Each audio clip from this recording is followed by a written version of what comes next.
Muchas gracias. Es de verdad un gusto para mí y para, pues, en representación de SCS Global Services, que nos hayan invitado a esta charla, a poder hablar un poco de sostenibilidad, a poder abrir barreras, enfrentar mitos, enfrentar dudas. Y es un tema bien extenso y espero que podamos tomar ese tiempo para abordarlo y poder tener preguntas y quedar a la orden. Como dijo Aida, pues mi nombre es Camila Andino, yo soy auditora de estándares de sostenibilidad en la compañía de SCS Global Services de profesión ingeniera industrial.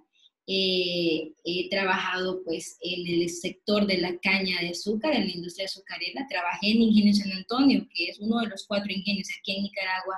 Hay 4 ingenios en la región y pues ahí tuve la oportunidad de ser jefe de sistemas de gestión. Entonces ahí lideré estos programas de sostenibilidad, estos estándares específicamente con Sucro, ISSCEU y Fairtrade USA. Además, pues debido a mi experiencia con respecto a jefe de sistemas de gestión, tengo experiencia y entrenamientos en los demás estándares internacionales, como son ISO 9001, ISO 45001, ISO 14001, los que mencionó Aida.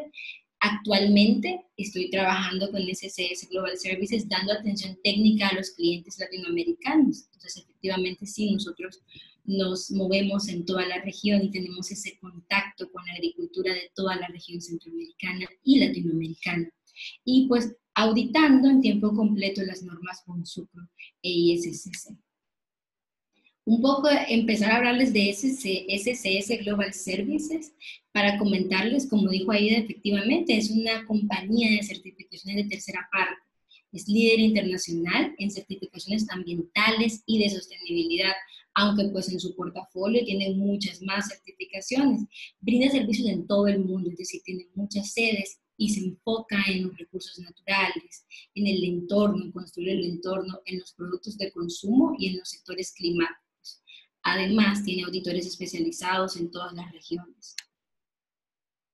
Como compañía, pues para darles un poquito de contexto sobre la misión y la visión y los valores de SCS como ente certificador, tiene la visión de apoyar a construir un futuro sostenible, que salvaguarde el medio ambiente, el clima, respete la dignidad, apoye la salud, el bienestar de los trabajadores, las comunidades y eleve el nivel de vida para todos. Entonces, para lograr esta visión, SCS ha establecido programas y servicios diseñados para reconocer los logros sobresalientes de las empresas, de las instituciones y de las organizaciones que cumplen con estos criterios.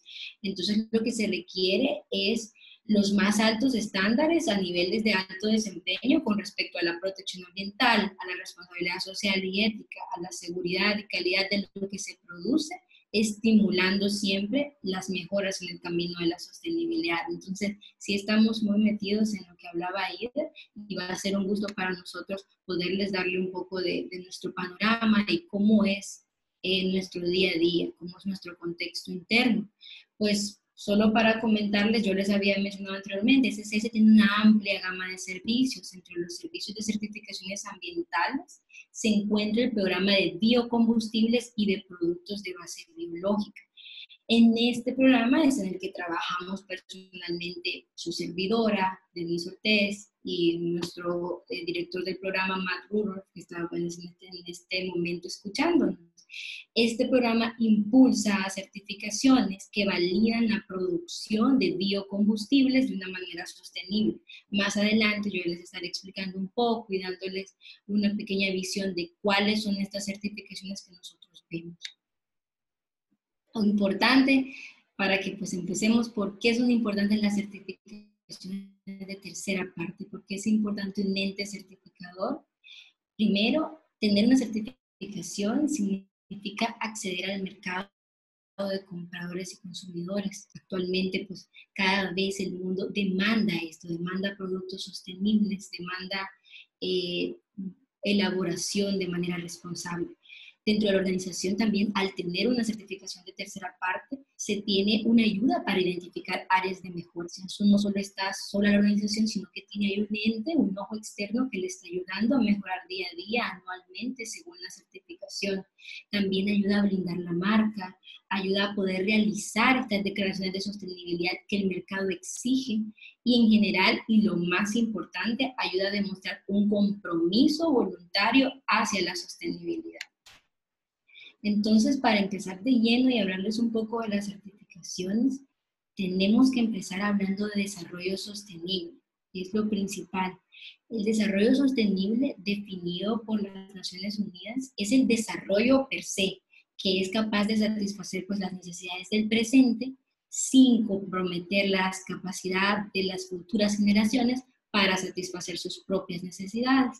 Entonces, para esto son necesarios esfuerzos concentrados en construir un futuro inclusivo, un futuro sostenible y resiliente para las personas y el planeta en general. Esto viene a ser, o podríamos decir, a colisionar un poco con el avance y las prácticas mundiales no controladas que estamos viendo en el día a día. Entonces, es por eso que es importante este tema de desarrollo sostenible. Para alcanzar el desarrollo sostenible es fundamental armonizar 3 elementos básicos. Creo que es algo que se habla mucho en todos estos tipos de talleres enfocados a la sostenibilidad. El primero es el avance económico, que es ese avance que yo mencionaba anteriormente, que puede colisionar o no dependiendo de las prácticas que se hagan con la sostenibilidad. Luego está la inclusión social, los factores sociales, las partes interesadas y la protección del medio ambiente. Todos estos elementos están interrelacionados y son todos esenciales para el bienestar de las personas y las sociedades. A partir de estos elementos se han construido estas normas de sostenibilidad de las que yo les voy a mencionar, por eso es muy importante pues, que lo aclare de primera mano. Y estas convergen en un sentido, armonizan con los 17 Objetivos de Desarrollo Sostenible en sus criterios y obligaciones de cada uno. Otro tema bien importante cuando se habla de desarrollo sostenible, cuando se habla de sostenibilidad, es el cambio climático. Efectivamente, el cambio climático está relacionado e incluso hace parte del objetivo número 13 en esta agenda de desarrollo. El cambio climático afecta la salud pública, la seguridad alimentaria e hídrica, la migración, la paz, la seguridad. Entonces, si no se tiene en cuenta el cambio climático, esto va a contribuir a un retroceso a los logros alcanzados en las últimas décadas en materia a desarrollo mismo y a impedir realizar nuevos avances, porque lo que vemos ahorita, sobre todo en la agricultura, es que se quiere avanzar, se quiere producir más, pero todo esto, pues, el objetivo de las normas es que se haga con un balance. La inversión hacia el desarrollo sostenible va a ayudar a que las emisiones de gases de efecto invernadero se impulsen y mientras pues, se tiene cuidado con las emisiones de gases de efecto invernadero va a ayudar al cumplimiento de la agenda de desarrollo. Por eso es que hablamos de una relación entre cambio climático y desarrollo sostenible y todo va en cascada. Ahora metemos el tema de cambio climático y al hablar de cambio climático hablamos de gases de efecto invernadero. Entonces, según la EPA, los gases de efecto invernadero son esos gases que atrapan el calor en la atmósfera y pues son producidos por actividades humanas. Han causado una influencia en el calentamiento global en la Tierra desde 1750. Es un tema que todo el mundo está hablando. El mayor contribuyente, y es por eso que pues, en la presentación yo los expongo, es el dióxido de carbono, seguido por el metano y también ahora se habla del carbono negro, que es un material producido por la combustión de productos derivados del petróleo. Entonces, para poder realizar la conexión entre el cambio climático, el biocombustible y las exigencias del mercado, es necesario que se mencione pues, rápidamente qué son estos gases de efecto invernadero y en dónde están, en dónde vemos pues, en las actividades diarias que se afectan. Bueno, hablemos del dióxido de carbono. Este ingresa a la atmósfera a través de la quema de combustibles fósiles. Es destacado por su larga vida en la atmósfera, pues, puede pasar entre 5 a 100 años y a los grandes volúmenes que se emiten. El dióxido de carbono se puede eliminar de la atmósfera, o podríamos decir de una manera, pues se secuestra ese dióxido de carbono cuando las plantas lo absorben como parte del ciclo biológico del carbono. Entonces aquí ya vamos a traer otro tema interesante, que es la importancia del aprovechamiento de los bosques. Luego hablemos rápidamente del metano. El metano se emite también durante la producción y el transporte de carbón, gas natural, el petróleo.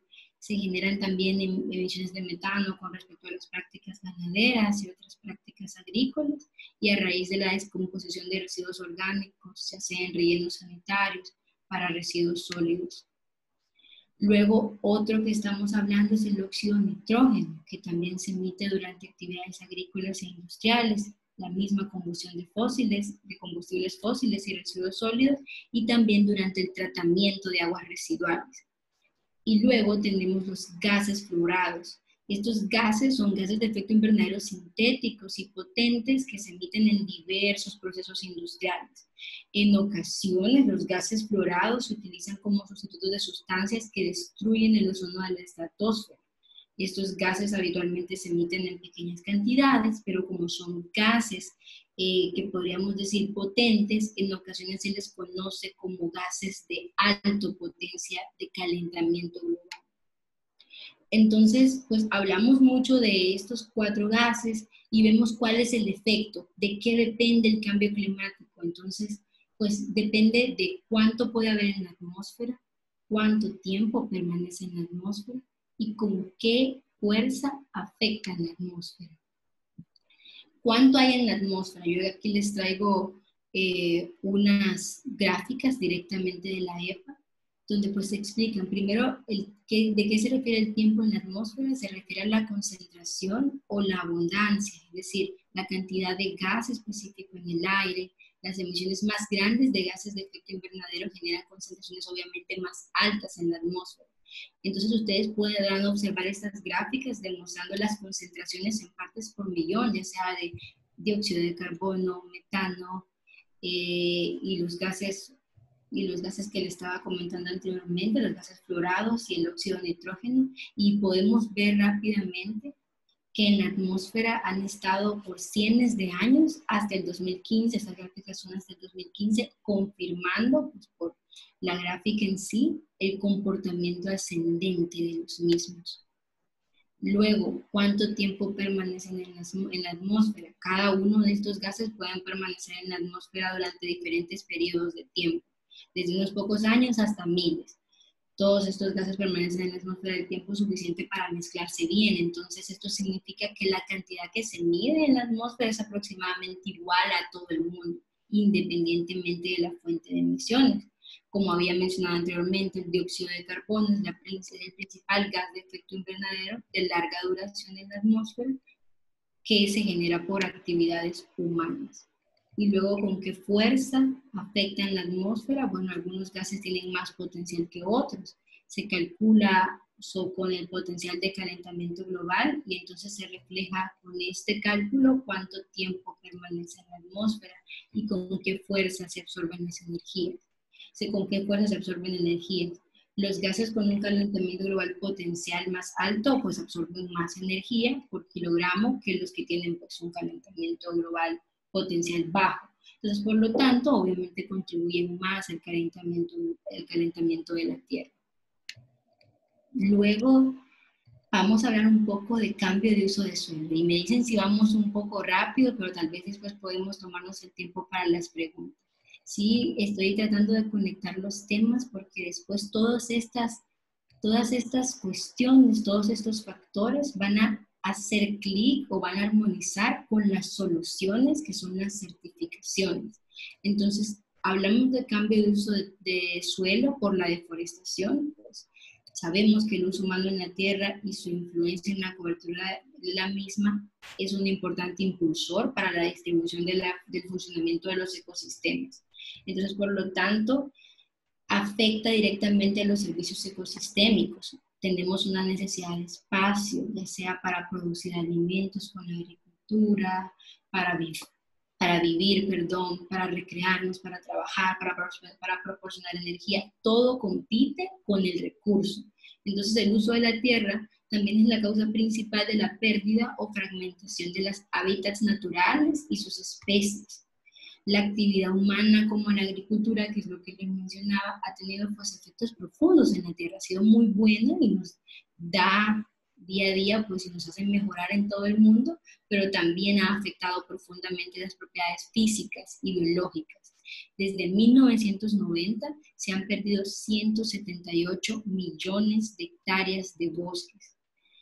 No todo es mala noticia, hay también buenas noticias. La tasa de bosque ha disminuido, o sea, la tasa de deforestación en bosque ha disminuido, pero no lo suficiente. Es por eso que estamos abriendo el tema, abriendo el debate, porque se necesita más. Actualmente el área de bosques en áreas protegidas ha aumentado en 191 millones que habían en 1990 y ahora ha alcanzado un estimado de 726 millones. Según la FAO, tomará 25 años más para llegar a la meta de acabar con la deforestación, y esto pues, se había propuesto en el 2020. Entonces vamos haciendo nuestros ajustes, pero vamos avanzando y vamos cada vez siendo más conscientes y atentos a estos temas. Entonces los bosques son la forma más rentable de combatir el cambio climático, como lo habíamos hablado, y está directamente conectado con los gases de efecto invernadero y con la destrucción de los hábitats. La FAO afirma que es crucial cambiar el rumbo de la deforestación y la pérdida de biodiversidad, algo que se puede hacer conservando, gestionando de manera sostenible los bosques y los árboles dentro de un enfoque de paisaje integrado, abordando juntos todos los desafíos de la silvicultura y de la seguridad alimentaria.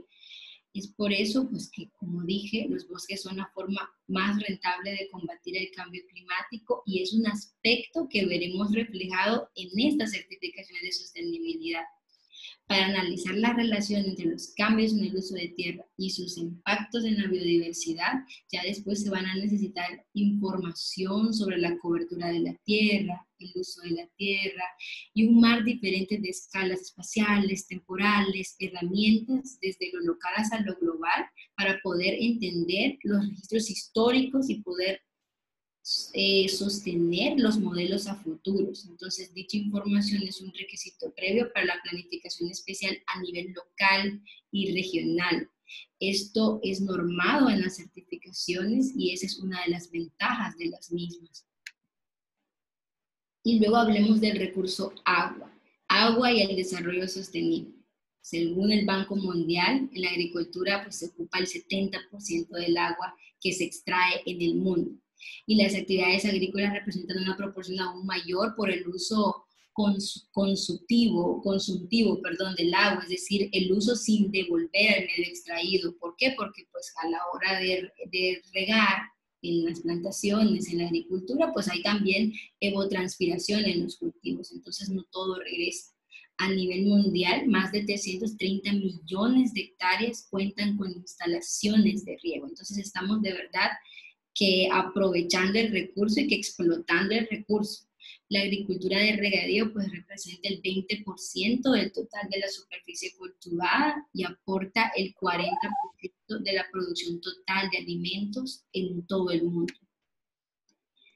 Las proyecciones indican que la población del planeta va a superar los 10.000 millones de habitantes en el 2050, ya sea en zonas urbanas o en zonas rurales, y va a ser necesario satisfacer todas esas necesidades básicas de alimentos, de fibra. Se estima pues, que la producción agrícola tendrá que aumentar en un 70% para 2050 como consecuencia de estas necesidades, como consecuencia de este aumento. Pues a primera vista las proyecciones anteriores tanto para el agua como para la seguridad alimentaria parecen pues preocupantes, incluso hasta contradictorias.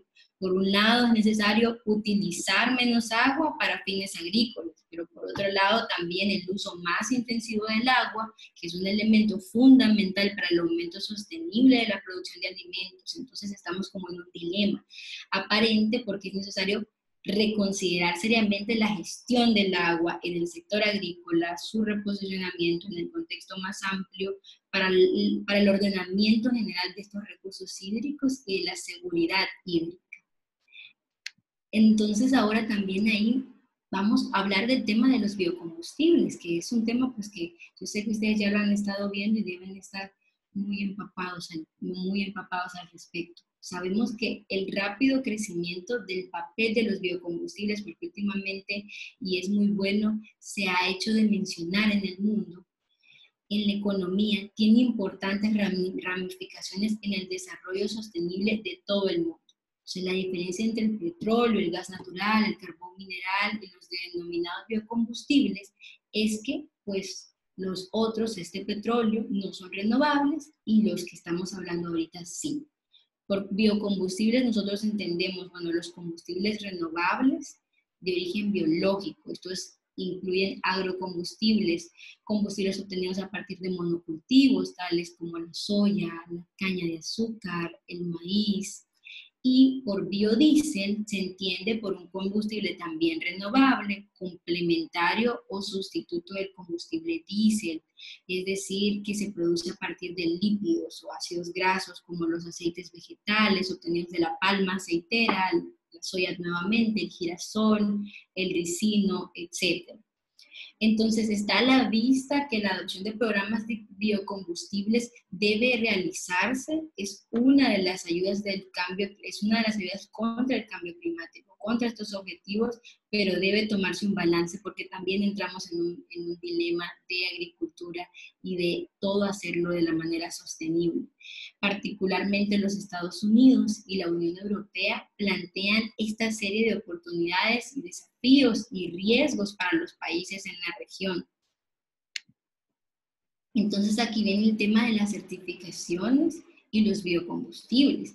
Los biocombustibles ofrecen importantes beneficios potenciales como alternativas a las fuentes de energías tradicionales.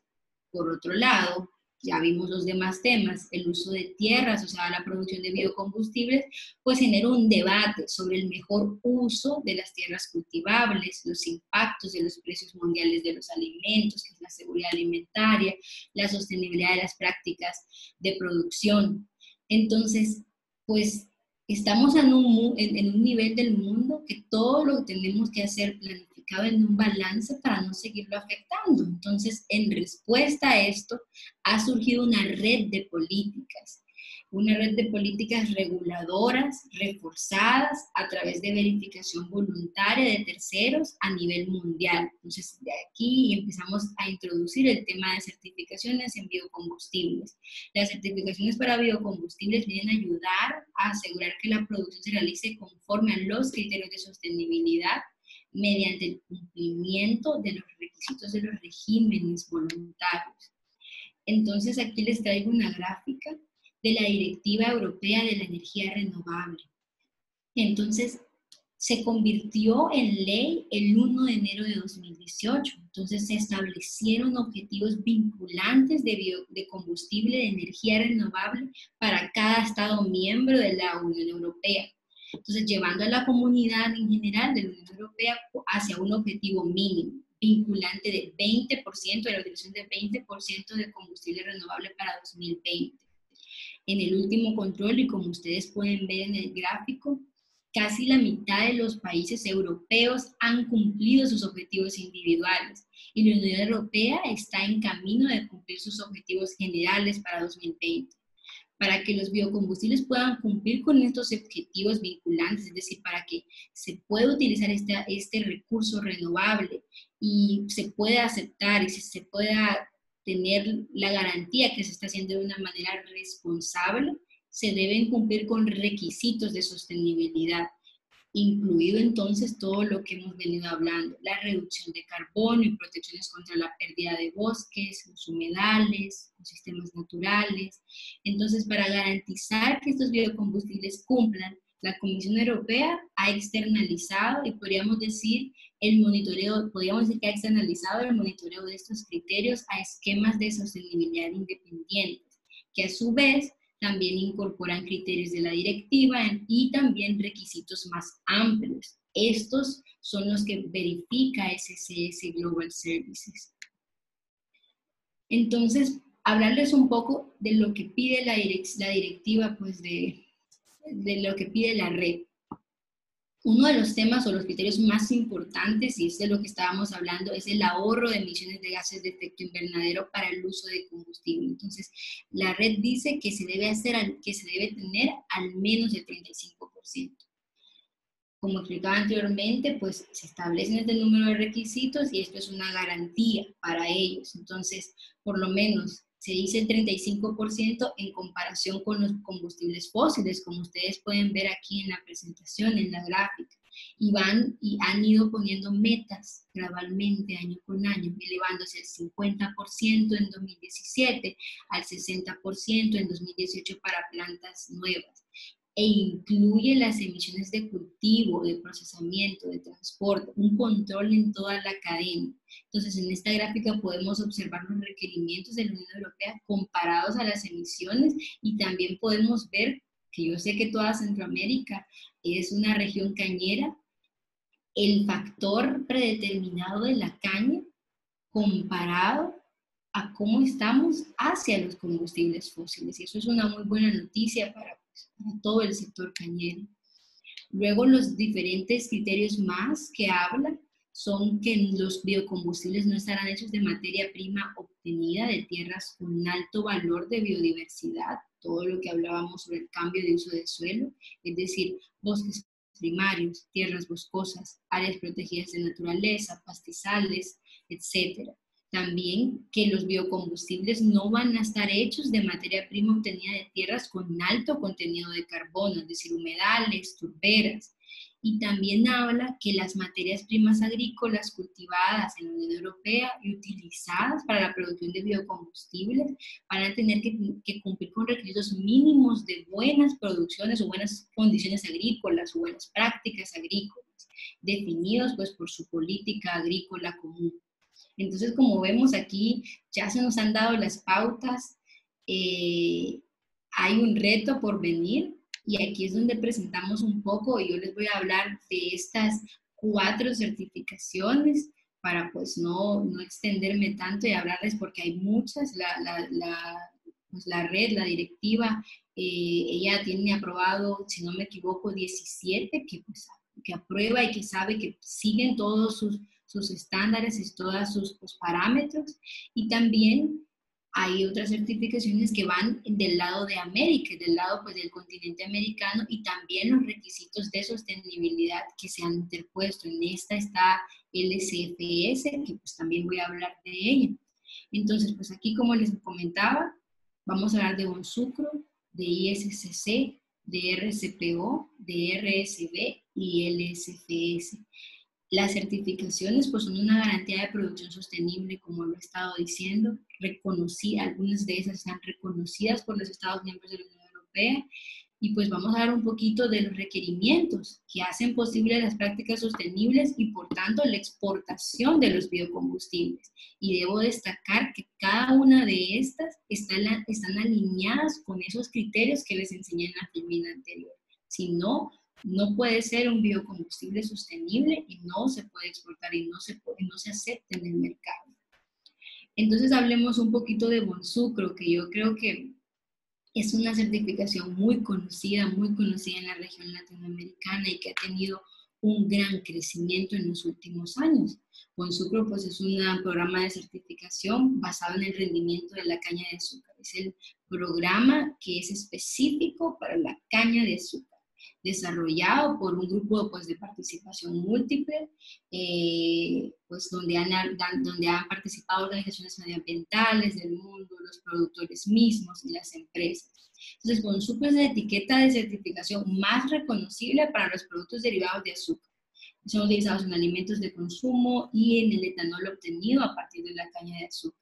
El estándar pues aumenta las exigencias de las prácticas sociales y medioambientales para los productores e ingenios de caña de azúcar de todo el mundo y garantiza reglas del juego equitativas en la industria. Apoya pues una comunidad de 280 miembros en más de 50 países. Hay agricultores, está la cadena de suministro, hay ingenios, hay comerciantes, hay compradores, hay organizaciones de apoyo. La estrategia de Bonsucro es crear esta plataforma para acelerar el cambio del producto agrícola más grande del mundo, que es la caña de azúcar, y pues su visión es que sea un sector de caña de azúcar con comunidades de productores prósperos y sostenibles y cadenas de suministro resistentes y seguras. Pues la misión es garantizar que la producción responsable de caña de azúcar cree un valor duradero hacia las empresas, hacia las comunidades, a las economías y a los ecosistemas. Bonsucro, pues como les comentaba, son sistemas de certificación. Existen dos tipos de certificaciones disponibles. Pues está el estándar de producción, que aplica todo lo principal de los sistemas de producción de caña de azúcar. Incluye el procesamiento, los productores, las plantaciones que lo abastecen. Y el estándar de cadena de custodia, que puede ser utilizado tanto para el ingenio como para cualquier entidad que quiera comercializar y que quiera pasar adelante todo ese producto sostenible. Es aprobado, como les comentaba, específicamente Bonsucro EU, para demostrar el cumplimiento de la Directiva de Energías Renovables de la UE, y es un estándar de sustentabilidad preferido por las marcas mundiales, tales como Coca-Cola, PepsiCo, Unilever, marcas que también quieren demostrar ese compromiso de la sostenibilidad, quienes insisten en la certificación para el azúcar que ellos compran. Rápidamente un poco sobre sus principios para que pues, los puedan ustedes ver y podamos hablar después de la mano con ellos. Bonsucro, pues, él propone 6 principios principales, que son obedecer la ley, es decir, todos los ingenios, organizaciones donde Bonsucro está, uno tiene que cumplir exactamente con la legislación y es algo riguroso que se tiene que verificar, respetar los derechos humanos, respetar los derechos humanos, todas estas condiciones con respecto a los trabajadores y a las partes interesadas, el manejo eficiente para la mejora de la sostenibilidad. Aquí traemos el pilar con respecto a al rendimiento y a la eficiencia y a, pues, también tener un crecimiento con respecto pues, a la rentabilidad, el manejo a la biodiversidad y el ecosistema, que habla mucho sobre los temas medioambientales y la mejora continua. Y especialmente él deja pues, como principio 6 las directrices de la Unión Europea. Cómo cumplir, y ser Bonsucro significa cumplir con las directrices de la Unión Europea. Actualmente todas estas ustedes pueden ver que ahí siempre pongo el link porque ustedes pueden encontrar esa información directamente en la página de Bonsucro. Bonsucro pues tiene 76 miembros, ¿verdad? En el último informe del reporte de 2019 de Bonsucro, el continente americano, sin contar con Brasil, se encuentran certificados 76 miembros y de estos, publicados en su página web, 7 en la región centroamericana son Bonsucro EU. Es decir, que 7 de estos tienen la capacidad de exportar biocombustibles y cumplen con todas estas regulaciones. Aquí podemos ver destacados ingenios en Guatemala como pues, el Grupo Pantaleón, Magdalena y Bioetanol. Un poco para enseñar lo que Bonsucro presenta con respecto a sus ventas de etanol sostenible. En este último reporte, Bonsucro pues dio la buena noticia que la absorción del mercado ha mejorado considerablemente para el etanol. O sea, en el 2017 ellos tuvieron un 14% y ahora han aumentado un 24% y se alinea al compromiso de las empresas. También hay empresas de bioplástico que también les interesa comprar este material para la adquisición de material sostenible y al ser pues plástico sostenible.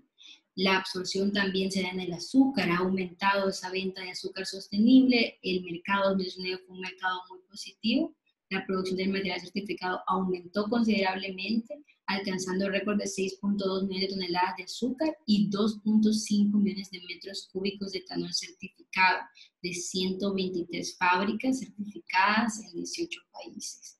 Brasil pues representa las 3/4 partes de la producción azucarera certificada, seguido después viene todo el continente americano, pero a medida que la certificación gana impulso y se van escuchando y pues nos dan la oportunidad de hablar sobre estos temas, se va abriendo en el mundo que y es probable pues que se entre a esto y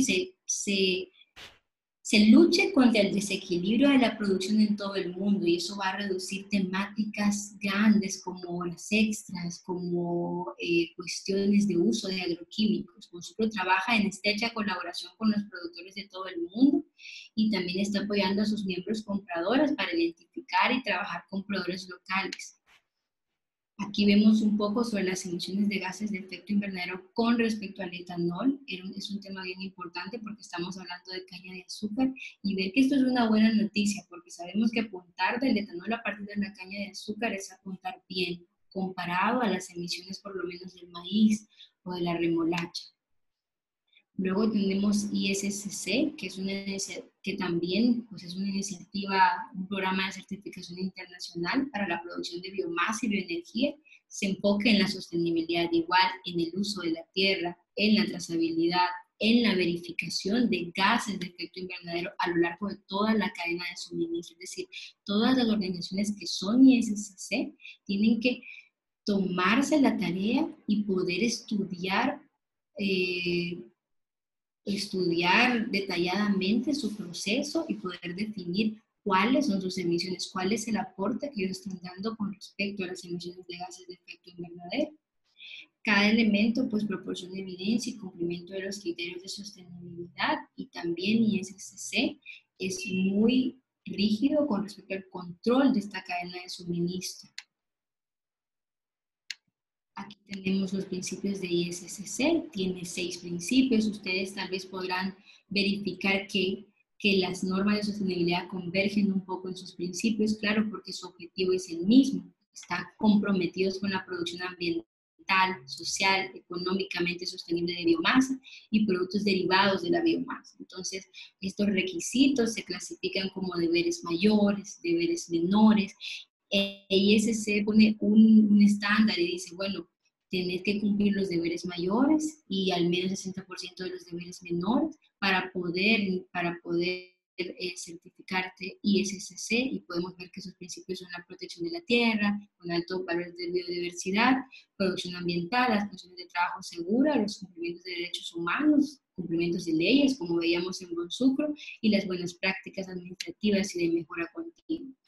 Aquí vemos también una gráfica sacada del último reporte de ISCC del 2019, donde enseña el repunte que hay, primero con respecto a las certificaciones por años. O sea, en el 2010 se certificaban 162 al año, 162 empresas. Ahora vemos que en el 2018 hay 3.502, o sea que la noticia se va esparciendo y vamos teniendo más empresas certificadas. Y el alcance, pues ahí pueden ver ustedes que el alcance, pues, es sin límites, podríamos decir. Se pueden certificar plantaciones, puntos solo de recolección, puntos de origen, oficinas centrales, plantas de biometano, traders, almacenes, etc. También en la página de ISCC-EU se puede ver quiénes están certificados, quiénes tienen y cumplen con estas categorías, que pues al final de todo son personas, son organizaciones, perdón, que hacen la diferencia y se diferencian del mercado. Actualmente en Guatemala, cuando hicimos la búsqueda, hay 26 empresas certificadas con ISCC. Entonces, en el reporte de 2019 nos dicen que Guatemala es uno de los países con más certificaciones en América Latina de ISCC, junto a Colombia y Argentina, y pues hay que tomar en cuenta pues la dimensión geográfica de Colombia y Argentina, y Guatemala como está ahí también teniendo muchos certificados. Ustedes pueden ver ahí también un poco quiénes son los certificados, aquí pues para darles un poco de ejemplos: bioetanol, teníamos aquí atrás Concepción, industrias con respecto a palma pues africana. Entonces teníamos que se reconocen ingenieros azucareros y extractores de palma en ISCC-EU. Y también podemos ver un poco el reporte de biocombustibles, las toneladas que han salido, pues esto de una manera internacional, de bioetanol y de biodiesel. Luego tenemos RCPO, ya nos basamos ya, pues, en ISCC podría ser tanto azúcar como los diferentes pues, contenidos de biomasa, y ahora en RCPO tenemos el aceite de palma, que también conozco que es algo muy dado en el sector, específicamente en Guatemala y en Honduras. Entonces, RCPO es una mesa redonda para aceite de palma sostenible y es una iniciativa global de múltiples partes interesadas sobre el aceite de palma.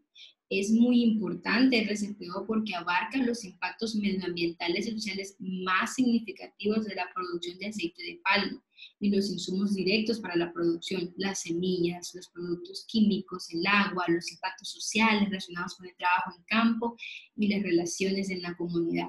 Los principios y criterios que se los voy a mencionar rápidamente a continuación aplican a las plantaciones existentes, así como a la planificación y a la ubicación, al desarrollo y expansión de nuevas plantaciones. Entonces, es bien importante porque me está dando todos los actores responsables de impacto hacia RCPO. El RCPO tiene un código de ética, un código de conducta que aplica a todos los miembros, que a su vez son organizaciones, y que requiere pues específicamente cumplirlo de una manera rigurosa para poder ser miembro de RCPO y poder certificarse. También el RCPO tiene sus principios establecidos: transparencia ética, cumplimiento legal y derechos, planificación de procedimientos, bienestar de la comunidad, inclusión de los pequeños productores, derechos y condiciones laborales y la responsabilidad ambiental. Entonces, estos principios están divididos, principios están divididos en objetivos de impacto. El RCPO tiene 3 objetivos de impacto. Primero es la prosperidad del sector competitivo y resiliente y sostenible. El otro objetivo de impacto tiene que ver con el cumplimiento legal y los derechos. Y el otro, el objetivo de impacto, es sobre las personas, el medio de vida sostenible y la reducción de la pobreza. La certificación RCPO exige desde el 2005 que se identifiquen áreas de alto valor de conservación, tanto para plantaciones existentes como para el desarrollo de nuevas plantaciones. Las áreas de alto valor de conservación representan los ecosistemas que cuentan con valores biológicos, ecológicos, sociales o culturales extraordinarios.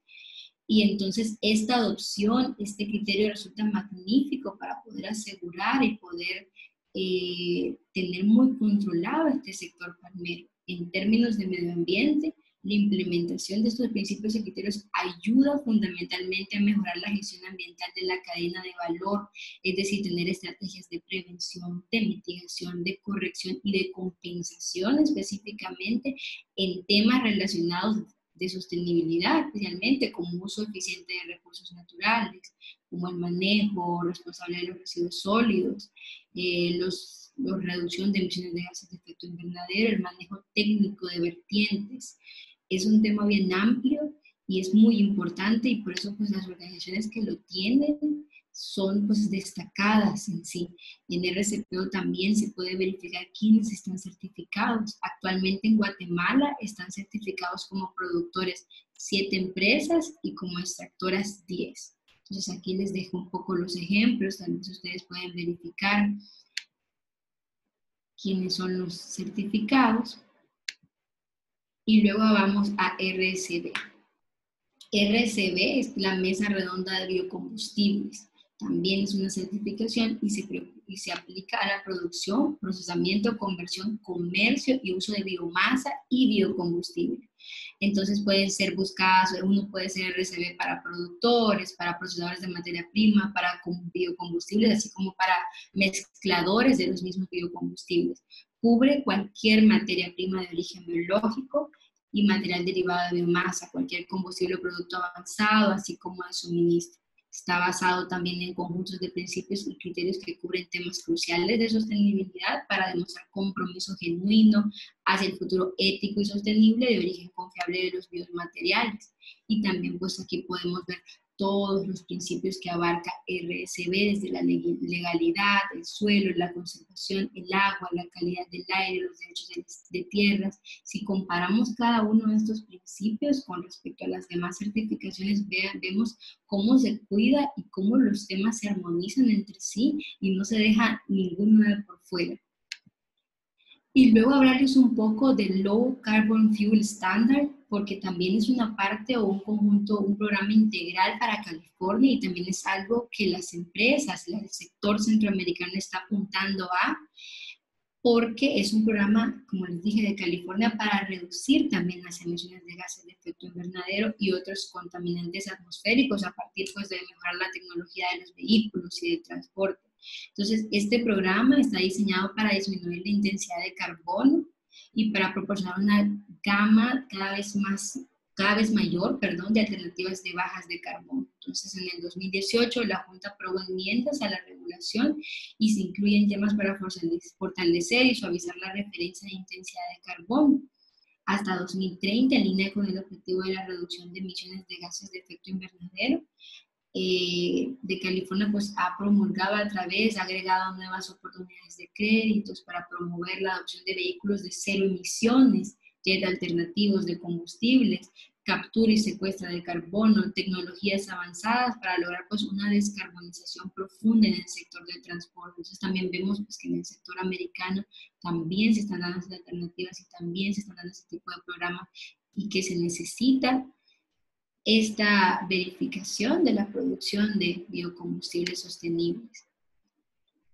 Hablando un poco ya del proceso de certificación, y me disculpan si tal vez fue muy rápido el tema de las certificaciones, cada una de ellas es compleja y cada una de ellas trae pues sus beneficios y sus requisitos en específico, pero pues como les dije, tienen mucho que ver y apuntan hacia los mismos objetivos. Entonces el proceso de certificación de cada una y lo que nosotros hacemos, pues se repite y tiene mucho que ver con pues, el tipo de certificación. Pues, cuando una empresa se quiere certificar, empieza con la aplicación de la certificación. Entonces la empresa pues se informa, puede encontrar la información en la página web del esquema, de la preferencia, pues, de los entes certificadores de preferencia y también de la certificación que tal vez les está exigiendo el mercado o que se cree que se necesita. Y luego de esto se atiende y se empieza a hacer un cronograma. Aquí la empresa empieza a dar información vital para poder hacer un estudio y poder saber qué tipo de empresa se quiere certificar, qué es lo que hacen, cuáles son sus productos, cuántas hectáreas tienen, cuántos son sus trabajadores, etc. Entonces, una vez que se aplica y se trabaja con un ente certificador y se da toda esta información, se recopila, entonces empieza el proceso de la preparación para el cumplimiento, que para mí es el proceso, uno de los procesos más importantes, porque es empezar esta rutina o este viaje hacia la sostenibilidad. Entonces, un aspecto importante para esto es la verificación de procedimientos escritos, qué prácticas están establecidas, cuáles son las brechas en las organizaciones, cuáles son las brechas en el sector mismo, en el sector país, qué es lo que hace falta y cómo vamos a enfrentar eso para poder certificarse. Entonces es posible pues que la casa certificadora pueda darles un esquema mismo, les proporcione orientación, es posible que se requiera a organismos no gubernamentales, a organismos también de base gubernamental, a asesorías, cada uno pues de esta aventura, como les digo, este pues proceso, cada empresa lo sigue y lo ve pues como mejor le parece y como mejor están sus condiciones. Luego hay una opción, una vez que la empresa está lista, ya pues estudió todas estas brechas, vio todo esto que estábamos hablando sobre el uso sostenible de los recursos, puede optar a tener una preauditoría. Una preauditoría puede funcionar como un diagnóstico para conocer, para brindar pautas y para saber el nivel de avance del productor, de las operaciones. En las preauditorías, pues, se puede ir al sitio, se dejan las recomendaciones, los hallazgos, y las empresas van trabajando en eso. O sea, es muy interesante, cada uno pues tiene su tiempo. Hay empresas que pasan mucho tiempo preparándose para certificarse, no es algo que les toma de la noche a la mañana, es algo que tal vez, y hemos escuchado en el sector, que para ser Bonsucro les ha tomado tal vez 2 años, les ha tomado tal vez 3 años, y es un proyecto a largo plazo y es un proyecto serio porque hay muchos cambios que realizar en las organizaciones, dentro de ellas. Entonces es muy, muy bueno que se tome ese tiempo. A veces no se toma ese tiempo y puede ser tal vez un periodo corto. Eso no lo podemos pues, decir así a simple vista, sino que depende mucho del trabajo. Y luego cuando está listo, pues viene la auditoría en sitio, que es lo que pues nosotros hacemos, que es pues mi trabajo en realidad, y se realiza la evaluación. Se va a las operaciones, se va a la organización para garantizar que se cumple todo este esquema de sostenibilidad. Se verifica cuáles son los sitios, cuál es el alcance de toda la auditoría, qué requisitos son los que tienen que cumplir, qué requisitos legales, hay algún experto en la región, en la comunidad.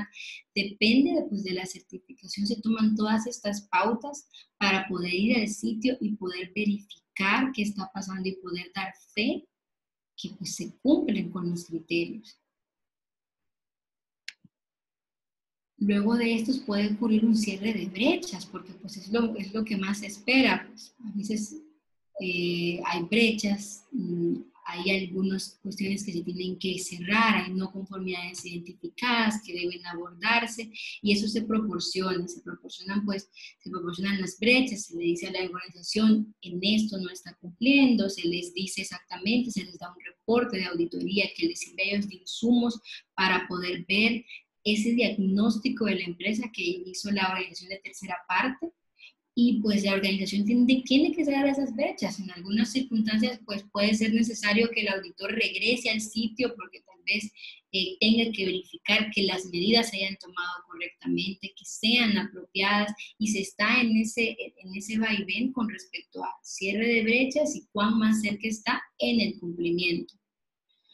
Si las brechas se cierran, si las organizaciones hacen cambios, y aquí pues tal vez lo vamos a hablar ya más adelante, esto no solo es un sentido documental, por eso hablaba mucho yo de la parte de preparación, es un sentido de inversiones, es un sentido de cambios de prácticas sostenibles, es una retrospectiva, un scan mismo de la empresa para saber qué nos hace falta y qué no estábamos viendo y qué tenemos que cumplir ahora. Entonces, pues, esta parte de cierre de brechas es muy importante y requiere un esfuerzo muy grande, que por eso es que las empresas están certificadas y por eso es que tienen esa diferenciación en el mercado.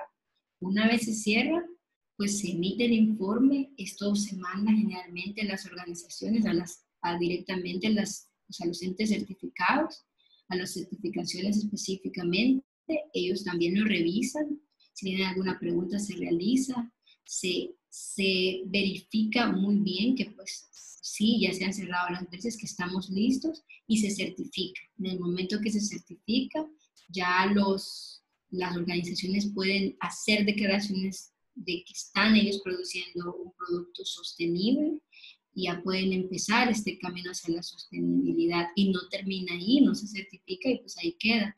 Hay auditorías de vigilancia, en dependencia del tiempo de validez de la certificación, se realizan auditorías anualmente, y anualmente se verifican todos estos cumplimientos, se verifica el avance, se verifican si hay no conformidades menores que se tienen que resolver, cómo está establecido, se cambian de ojos críticos para poder tener nuevos insumos con respecto a cómo está trabajando pues, la empresa. Y pues dentro de eso también hay un mundo, hay actualizaciones de certificados, o sea, actualizaciones de estándares, los estándares van cambiando, tienen sus fechas de cambio. Ahorita OneSuper está en un proceso de reestructuración, va a salir pues un nuevo estándar, entonces todo esto lo vive la empresa. Entonces la empresa nunca, una vez que se sube, pues no se sale de ese vagón de la sostenibilidad y de la mejora continua, porque tiene que ir a la vanguardia. Y luego, bueno, ¿qué logran las certificaciones? Creo que tal vez hemos hablado mucho de ellas, y con todo el panorama y el contexto anterior, pues espero que quede claro cuáles son sus objetivos. Y muchas certificaciones tienen pues sus teorías de cambio, le llaman, que es decir, cuál es su visión, en qué quieren aportar al mundo. Por lo menos ISCC, y aquí puse reducido un poco sobre su teoría de cambio, tiene mucho que ver con la reducción de gases de efecto invernadero. ¿Qué es lo que dice? Bueno, yo te voy a pedir el cálculo de gases de efecto invernadero en toda la cadena de valor. Vamos a seguir los criterios de la Directiva de Energías Renovables para que puedas reducir esos gases de efecto invernadero. Yo voy a enfocarme en la participación de los actores, de las múltiples partes interesadas, y quiero de eso obtener que como organización se incremente la transparencia y a la vez se incremente la conciencia global con respecto a la sostenibilidad. Entonces, esa pues es la teoría de cambio, y eso es con lo que se pide, con el trabajo de las auditorías de tercera parte, se va cumpliendo 3 objetivos principales: impacto ambiental, uso sostenible de los recursos del suelo, agua, aire, el impacto social y el impacto económico. Aquí tenemos un poco sobre la teoría de cambio de RCPO, qué es lo que él quiere lograr, que es acerca del aceite de palma sostenible. La teoría de cambio, pues, de RCPO es una hoja de ruta que logra hacer que el aceite de palma sostenible esté así mediante estrategias y actividades claves que va a implementar pues la certificación. Pretende generar resultados directos en forma de una mayor adopción de estos estándares, una mayor transparencia e inclusividad del sistema, una adopción por parte del mercado de aceite de palma sostenible y un entorno propicio y mejorado. Pues lo que también, según ellos, se obtiene es conseguir de forma plena el cambio donde más importa, sobre el terreno, sobre el espacio donde está la palma de aceite, sobre el medio ambiente, sobre las comunidades, sobre los locales que pueden coexistir en armonía. Entonces todo esto es su teoría de cambio y eso es lo que se quiere lograr y lo que al final con rigurosidad se logran con las certificaciones. Sostenibilidad en la región. Bueno, yo creo que ustedes han podido ver un poco con las estadísticas, con un poco lo que les he mostrado, que estamos ahí, o sea, estamos certificados. Nosotros atendemos y somos pues testigos que atendemos a todo el sector centroamericano y latinoamericano y estamos a la vanguardia. Específicamente eso se ve directamente con las certificaciones. Aquí pues yo le traigo un ejemplo rápidamente con respecto al reporte de ISCC 2019. Entonces, quedamos ahí y entonces dice impacto regional en América y habla sobre la sostenibilidad ambiental y social de la caña de azúcar en Guatemala. Entonces, ISCC viene, revisa todo lo que está pasando, revisa todos sus actores, investiga, tiene todos estos insumos que le dan las certificadoras, que se le dan los reportes y tiene claro quién está en la región, quién está en la vanguardia. Entonces aquí tenemos un artículo bien interesante que también ustedes ahí lo van a poder encontrar sobre qué pasa con la vanguardia, con la sostenibilidad en Guatemala, cómo se ha ido transformando, qué ingenio es el que se ha transformado más, qué ingenio es el que se ha mantenido históricamente comprometido. ¿Cuáles son las prácticas ambientales? ¿Cuáles son las prácticas agrícolas que están haciendo? Para poder verificar que sí estamos ahí, que sí incluso salimos hasta de los reportes de las certificaciones. Y entonces, tal vez darle de una manera resumida, ¿qué logran esas certificaciones? Pues logran avances en la agricultura sostenible, aseguran la integridad de la cadena de suministro, garantizan la seguridad y la calidad de los alimentos, promueven la calidad del aire, fomentan la conservación, el reciclaje de los recursos, la protección de ecosistemas frágiles en la tierra y en el océano, la reducción de la huella de carbono, apoyan a la toma de decisiones informadas. Nosotros como certificadores, claro, tenemos que ser un ente imparcial, tenemos que ser un ente que apoye también hacia la confidencialidad de las empresas, pero también les podríamos decir en temas generales que nosotros vemos el cambio, nosotros vemos las prácticas y como auditora es muy importante y es un trabajo muy rigorizante ir a las empresas y poder ver qué están haciendo, cómo se están preocupando para utilizar menos herbicidas, para utilizar menos fertilizantes, para hacer una agricultura de precisión. ¿Cuánto están invirtiendo las empresas, sobre todo en el sector de Guatemala, en agricultura de precisión? ¿Cuánto están invirtiendo en poder decir, bueno, necesito aplicar lo que verdaderamente la tierra necesita para no sobrecargarla, para no afectar sus propiedades biológicas, para no afectar sus propiedades de la tierra en sí? ¿Qué es lo que estoy haciendo y cómo lo demuestran? O sea, ¿cómo demuestran con datos, con cuánto este año bajé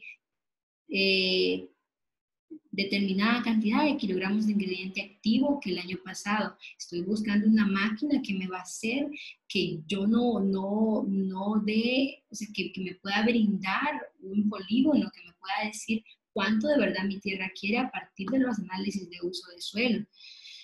de análisis del suelo, los derechos del agua, o sea, ¿qué estoy haciendo con el agua? Ok, hay regulación, no hay regulación en el país, ¿qué estoy haciendo yo aunque pues no, qué estoy haciendo yo más allá de la ley? Porque generalmente a veces las certificaciones están viendo, tratan de pues, respetar siempre las leyes, pero en la medida de lo posible, si se puede pedir más allá de la ley, se pide y las empresas que están certificadas lo realizan.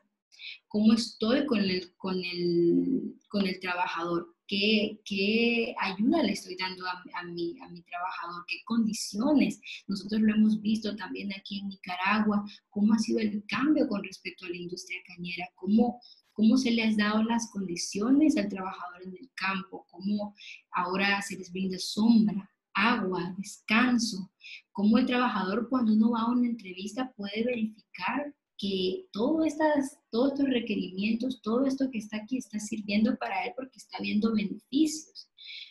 Cómo estoy viendo que la promoción del acero de deforestación, cómo estoy verificando todos esos polígonos con pues, tecnología también de parte de la certificadora para ver que no se esté haciendo un cambio de uso de suelo, que no se esté deforestando de manera irresponsable, que no se esté utilizando un área de alto valor de conservación, cómo voy mejorando en mi reporte de reducción de gases de efecto invernadero y cómo eso se me va premiando, porque también al tener mejores resultados de reducción de gases de efecto invernadero, eso significa también más prima, o sea, más premio con respecto a los compradores que les interesa eso, cómo estoy protegiendo a mis comunitarios, cómo estoy protegiendo al ambiente.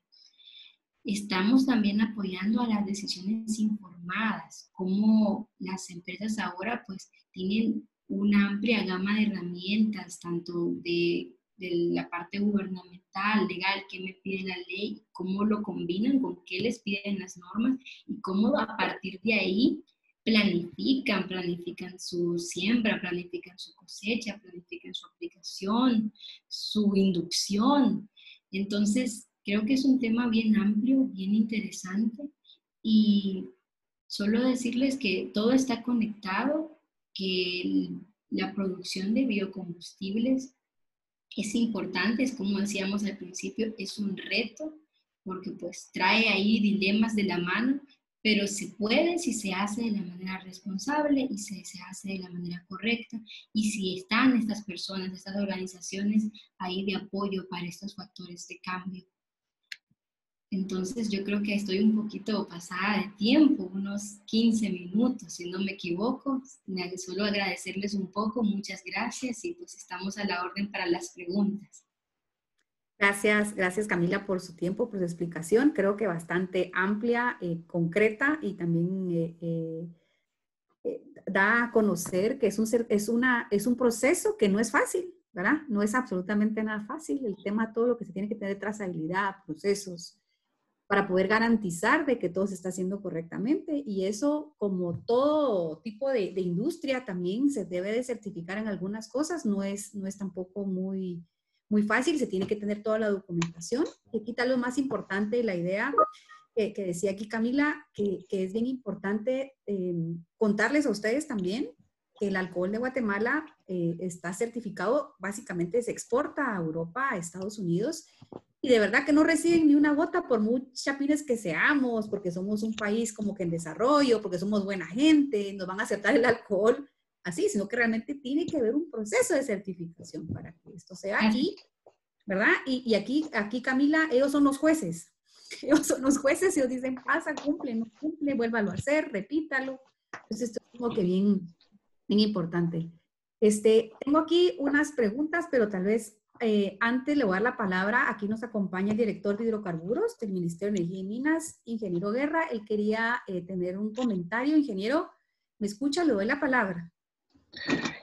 Gracias a Aida. Muchas felicidades a la expositora. Hace 3 años en la Convención de París sobre el cambio climático, yo quisiera hacer un comentario le pedía permiso a Aida para hacer un comentario sobre el cambio climático. Eh, en esa Convención de París se expuso cabalmente un punto referente al cambio climático, pero este estaba referido a la Tierra, que siendo un astro con 4.2 millones de años de edad, ¿verdad? Que ha pasado por diferentes épocas geológicas, desde el Cámbrico, desde el Precámbrico, Cámbrico, Paleozoico, Mesozoico, Demozoico y hasta la fecha, ¿verdad? Cuaternario. Pues el hombre, eh, eh, actualmente estamos experimentando un cambio climático, ¿verdad?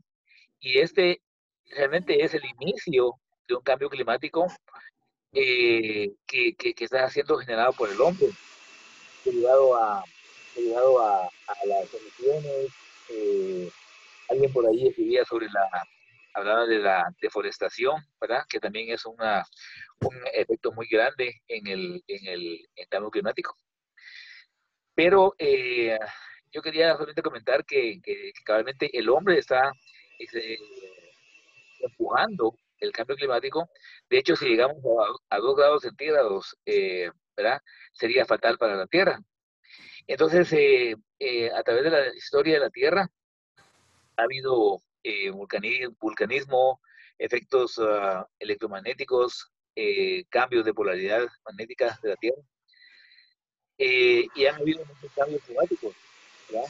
Lo triste y lamentable de esos cambios climáticos es que el actual está siendo generado por el hombre. Digamos, el manejo de la basura, etcétera, ¿verdad? No es un secreto eso. Entonces, nosotros con este programa que estamos haciendo en Guatemala o tratando de lanzar, pues vamos a contribuir en una manera, aunque sea pequeña, en la reducción de emisiones. Solo quería ser enfático en que la Tierra en sí, eh, con 4.2 billones de años de edad, pues ha tenido muchos cambios climáticos, ¿verdad? Solo quería enfatizar que en este actual el hombre ha jugado un papel muy importante. Por lo demás, la parte técnica de los biocombustibles pues está muy bien presentado, licenciada, ¿verdad? Y solamente eso, Vaida. Gracias. Gracias, ingeniero, el director de hidrocarburos, gracias por su intervención. Yo creo que muy importante el tema del cambio climático, el tema o sea, de las emisiones antropogénicas al final de lo que estamos generando el hombre. Como decía la ingeniera Camila, de que realmente lo que es la deforestación es como que la parte más grande de cambio climático, que genera cambio climático, pero también el sector transporte es un ente generador de gases de efecto invernadero bien grande por el uso de los combustibles fósiles. Entonces también es bien importante buscar alternativas para el sector transporte, trabajar lo de bosques, trabajar un montón de estrategias que tenemos para cumplir con el tema de Acuerdo de París, pero también trabajar algo en el sector transporte.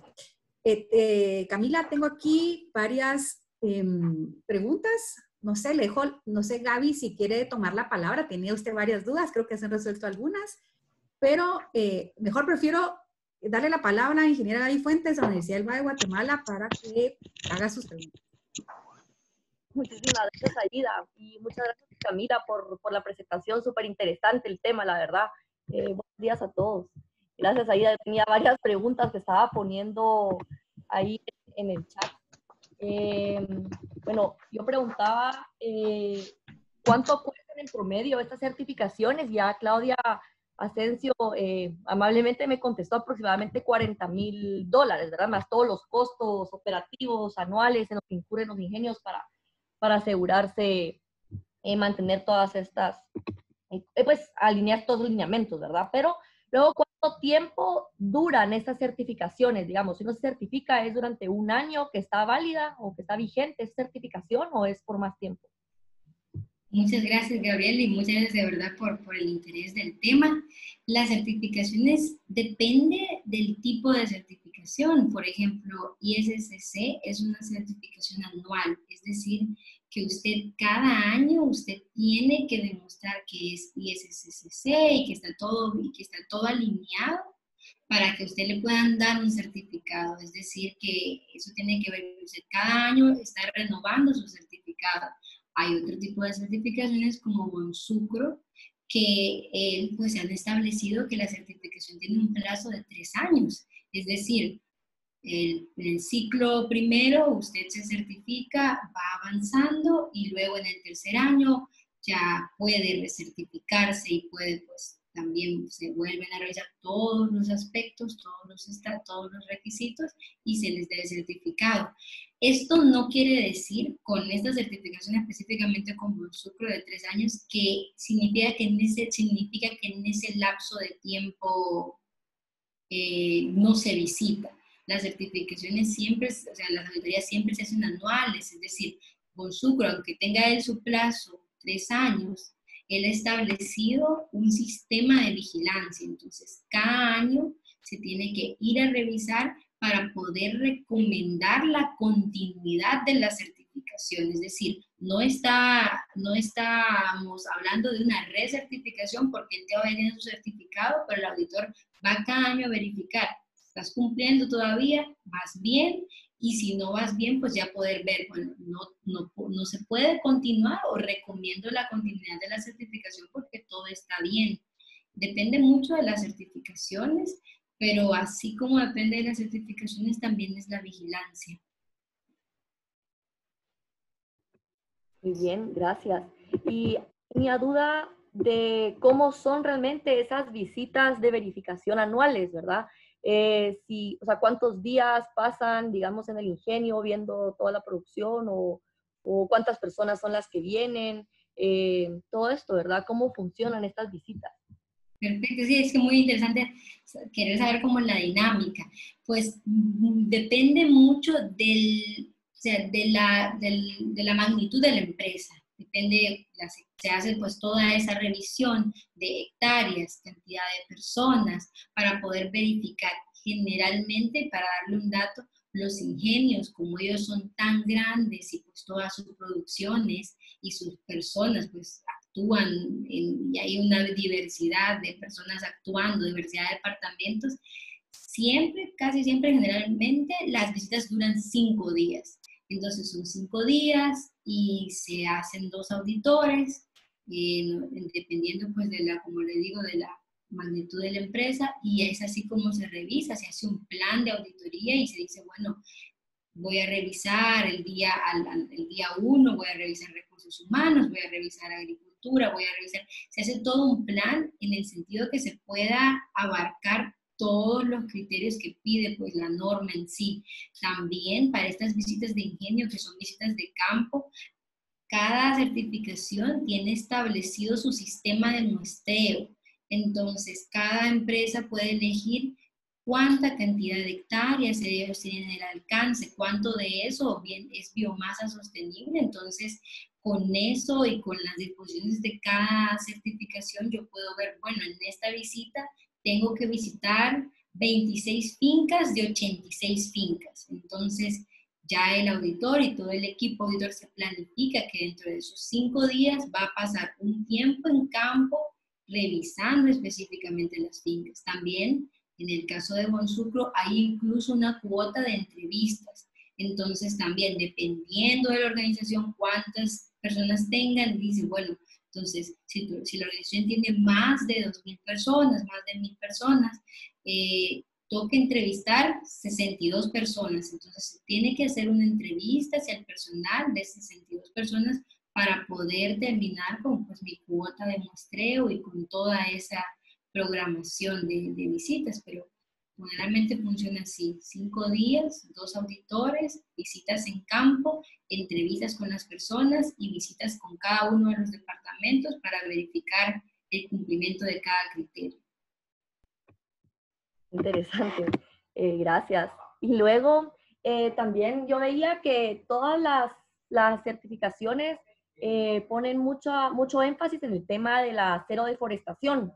Entonces ahí me entraba la duda a mí de, o sea, si evalúan la deforestación reciente, digamos, en el presente, por decirlo así, monitorear hacia el futuro, ¿verdad? Asegurar que no haya deforestación en el futuro, o también ven, digamos, lo que ha pasado 10 años antes, digamos, hacia cuánto tiempo hacia atrás hacen la evaluación de la deforestación y si ven, por ejemplo, qué tipo de uso de la tierra había previo al cultivo de la caña y este tipo de cosas. Gracias. Exactamente, sí, exactamente, Gabriela, como usted lo dice, se establecen parámetros. Casi todas las normas de sostenibilidad, pues ellos establecen como la directiva de energías renovables y dicen, bueno, a partir del 2008 no tiene que haber un cambio de uso de suelo, a partir del 2008 no tiene que estar en áreas de alto valor de conservación. Entonces, a partir de esa fecha se hacen todas esas revisiones, se revisan pues con expertos ya en el tema, los polígonos, se hace un análisis de cambio de uso de suelo, como usted dice, para verificar, bueno, de qué cultivo pasó de caña, fue un cultivo perenne o no fue, se considera según la IPCC, según los diferentes criterios y regulaciones y guías, se considera un cambio de uso de suelo y ya se realiza. En caso pues de SCS, Global Services, lo que hace es que lo realiza con un equipo de expertos. Entonces, uno se le pide a la organización que nos den el histórico, que nos den polígonos, que podamos nosotros verificar para que pues con todas las herramientas podamos ver toda esa historia con respecto a la tierra y poder definir si hubo cambio de uso de suelo, si hubo deforestación a partir pues de estos límites que les estoy comentando. Muchas gracias. Y la última, ya es la última, lo prometo. Tengo duda de qué certificaciones tienen los ingenios que producen etanol en Guatemala. Sí, los ingenios que producen etanol tienen específicamente Bonsucro e ISCC. Ellos están incluso certificados para ambos y pues con eso ellos, pues, una les alimenta a la otra, podríamos decir, les ayuda mucho a estar siempre alineados con ambas y eso les ayuda pues a estar listos para los requerimientos del mercado. Si el mercado quiere exportar ISCC a Europa o si el mercado les está pidiendo exportar bioetanol como Bonsucro. Esas son las que ellos tienen. Muchísimas gracias. Gracias Camila y Aida por todo. Gracias, un gusto, Gabriela. No, con mucho gusto, Gaby. Aquí tenemos una intervención de la arquitecta Judith Farías de la Universidad de Mariano Alves. Mucho gusto, Judith, ¿cómo le va? Aquí hace un tema de reflexión, pero tal vez la pregunta final les dice, sí, bueno, el tema de certificación creo que, no sé si lo toca Camila, o ver el tema de cómo se garantiza la seguridad alimentaria y la protección de la biodiversidad en todo el mundo. Bueno, sí, del tema de la seguridad alimentaria y la certificación, después quiero agregar yo qué es lo que pasa en Guatemala. Sí. Dele, Camila, no sé si quiere decir algo de, sí, cómo garantizar la seguridad alimentaria con todas estas certificaciones, ¿lo toman en cuenta, no lo toman en cuenta? Sí, es algo, es exactamente un criterio específico, lo recuerdo específicamente en ISCC, que pues verifica que en la región no se haya ningún precedente con respecto a la seguridad alimentaria, no se estén utilizando todas las tierras solo para uso y beneficio con respecto a la producción, pues de la caña, podemos ser un ejemplo, caña de azúcar y bioetanol. Este tema también se puede verificar cuando las empresas hacen sus evaluaciones de impacto social, sus evaluaciones de alto valor de conservación. Específicamente ahí se verifica que pues se haga con alguien, con un ente o con alguien que tenga las condiciones, que tenga pues las acreditaciones profesionales y que haga esas investigaciones y debería estar en ese reporte qué ha encontrado con la seguridad alimentaria, qué ha pasado en la región, qué es lo que normalmente se siembra, cómo están los pobladores. Y el auditor también lo que realiza, además de verificar la gestión de la empresa, ya sea en los diferentes departamentos como el Departamento de Ambiente o el Departamento de Social, que nos enseñen esos reportes y que nos enseñen realmente si hay algún resultado a eso. Verifica también el histórico de la región. Antes de ir hay que pues, verificar qué está pasando ahí, qué zona es, qué contexto tiene. Y también en las entrevistas ayuda mucho porque también se les pregunta a las personas, a los comunitarios en específico, ¿ha sentido usted alguna afectación? ¿Cree que se le ha pues, truncado a usted tal vez algún tipo de iniciativa de siembra o siente que tal vez cerca de la comunidad no hay alternativas. Entonces hay como muchas maneras de verificarlo y sí se toma en cuenta. No sé, quiero que agregue lo de Sí, contexto. gracias Camila. Creo que muy importante, es un tema que se habla siempre, cuando hablamos de biocombustibles, siempre entra el tema de la seguridad alimentaria y es válido, ¿no? Yo creo que es válido, pero también hay que ponerse, hay que hablar muy bien de qué biocombustible estamos hablando y qué materia prima estamos utilizando, ¿sí? Eso también lo va a tocar el ingeniero Villegas en otra sesión, en la próxima sesión, pero les quiero hablar un poquito del caso de Guatemala. Guatemala tiene 13 ingenios azucareros, 8 generan energía eléctrica y únicamente 5 producen alcohol. Pero ¿qué es lo que pasa hablando de la seguridad alimentaria? Que eso es bien importante. La seguridad alimentaria nada más es acceso, no es solo el acceso a la comida, sino que también el poder de adquisición, luego el poder de transformar esa comida. O sea, si tenemos maíz, por ejemplo, o tenemos frijol, si tengo el maíz solito no me sirve de nada, lo tengo que transformar, tengo que tener el dinero para comprarlo, después para transformarlo, después para digerirlo.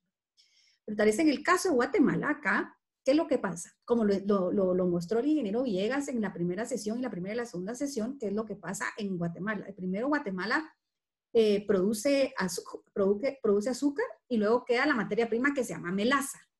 Eso es bien importante. Entonces, en la misma hectárea se producen, básicamente, se puede producir 3 cosas. Se produce azúcar, se produce etanol y se genera energía eléctrica. Entonces, no es que tengamos una hectárea para producción de azúcar, otra hectárea para producción de etanol y otra hectárea para generación de energía eléctrica. Entonces, eso es otra cosa. Entonces, cuando hablamos de biocombustibles y el tema sobre alimentario, es decir, bueno, en la misma hectárea que se siembra, ¿sí? Y realmente, y vamos a ir viendo también en la otra sesión de mitos cómo es que se ha manejado. Y otra cosa, y eso es bien importante, no es como que aquí muy importante decir, ay, bueno, sí, los biocombustibles tienen 0 emisiones, 0 impacto ambiental, eso no es cierto, ¿verdad? Definitivamente nosotros somos entes generadores de contaminantes, nosotros simplemente con el hecho de bañarnos, de lavar platos, todos generamos un impacto. Lo que hay que ver es en comparación con qué. Y en este caso es el tema de emisiones, estamos hablando de reducción de emisiones en comparación de petróleo. El tema de uso del agua en comparación de petróleo. O sea, entonces tenemos que comparar una cosa con la otra y tenemos que ir buscando recursos más sostenibles. Esa es la idea. O sea, ir hacia el tema de la sostenibilidad y eso es como que lo más importante. Espero, arquitecta Varías, que le ha aclarado un poquito este tema. Aquí creo que Boris nos preguntaba también si es válido deforestar previamente un área y posteriormente certificarse. Entiendo, Camila, que hay parámetros que no es como que yo hoy voy a deforestar y mañana estoy certificado. No creo que lo había comentado, pero si lo puede ahondar un poco más.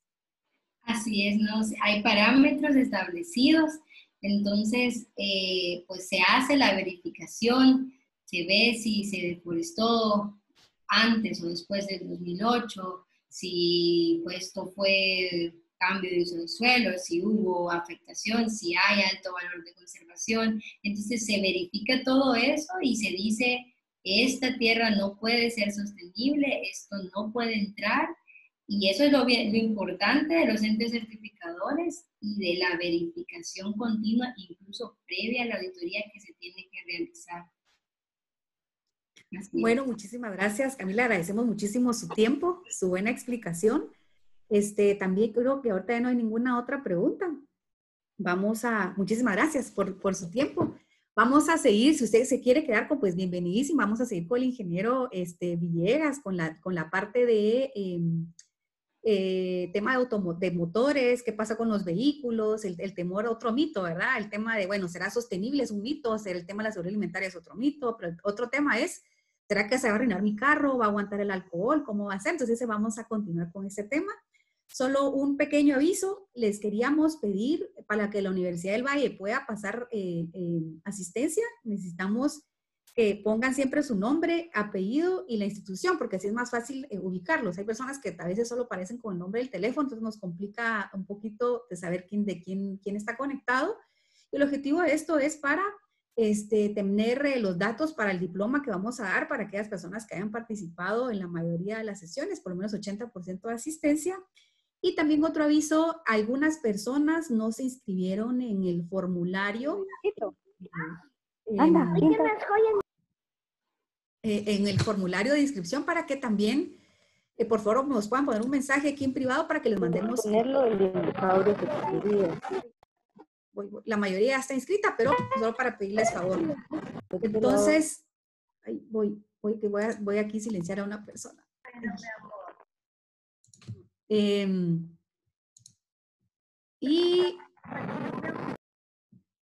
Perdón, disculpen. Bueno, entonces, muchísimas gracias, Camila. Gracias por todo y... Muchas gracias a ustedes. Gracias. Gracias a usted. Entonces, le dejo la palabra al ingeniero Villegas para que retomemos el tema y démosle seguimiento a nuestra sesión del día de hoy.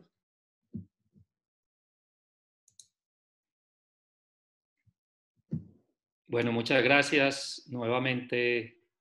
A ver, perdónenme. A ver, ¿por qué no me sale?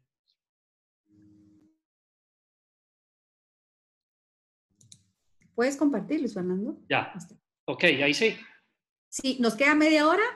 Nos pasó un poquito de tiempo a lo otro, Luis Fernando, pero sé que harás todo lo posible para cubrir esta parte. O si no, lo seguimos viendo en la siguiente sesión de mitos. Sí, gracias. Gracias, Aida. Bueno, básicamente quisiera aprovechando dar de pronto aportar a dos puntos que habló la ingeniera pasada, y es que recuerden que para un proceso de certificación hay puntos muy claves, como es el uso del agua para el proceso. Lo vimos en el flujo de producción del etanol, donde es determinante el uso de agua.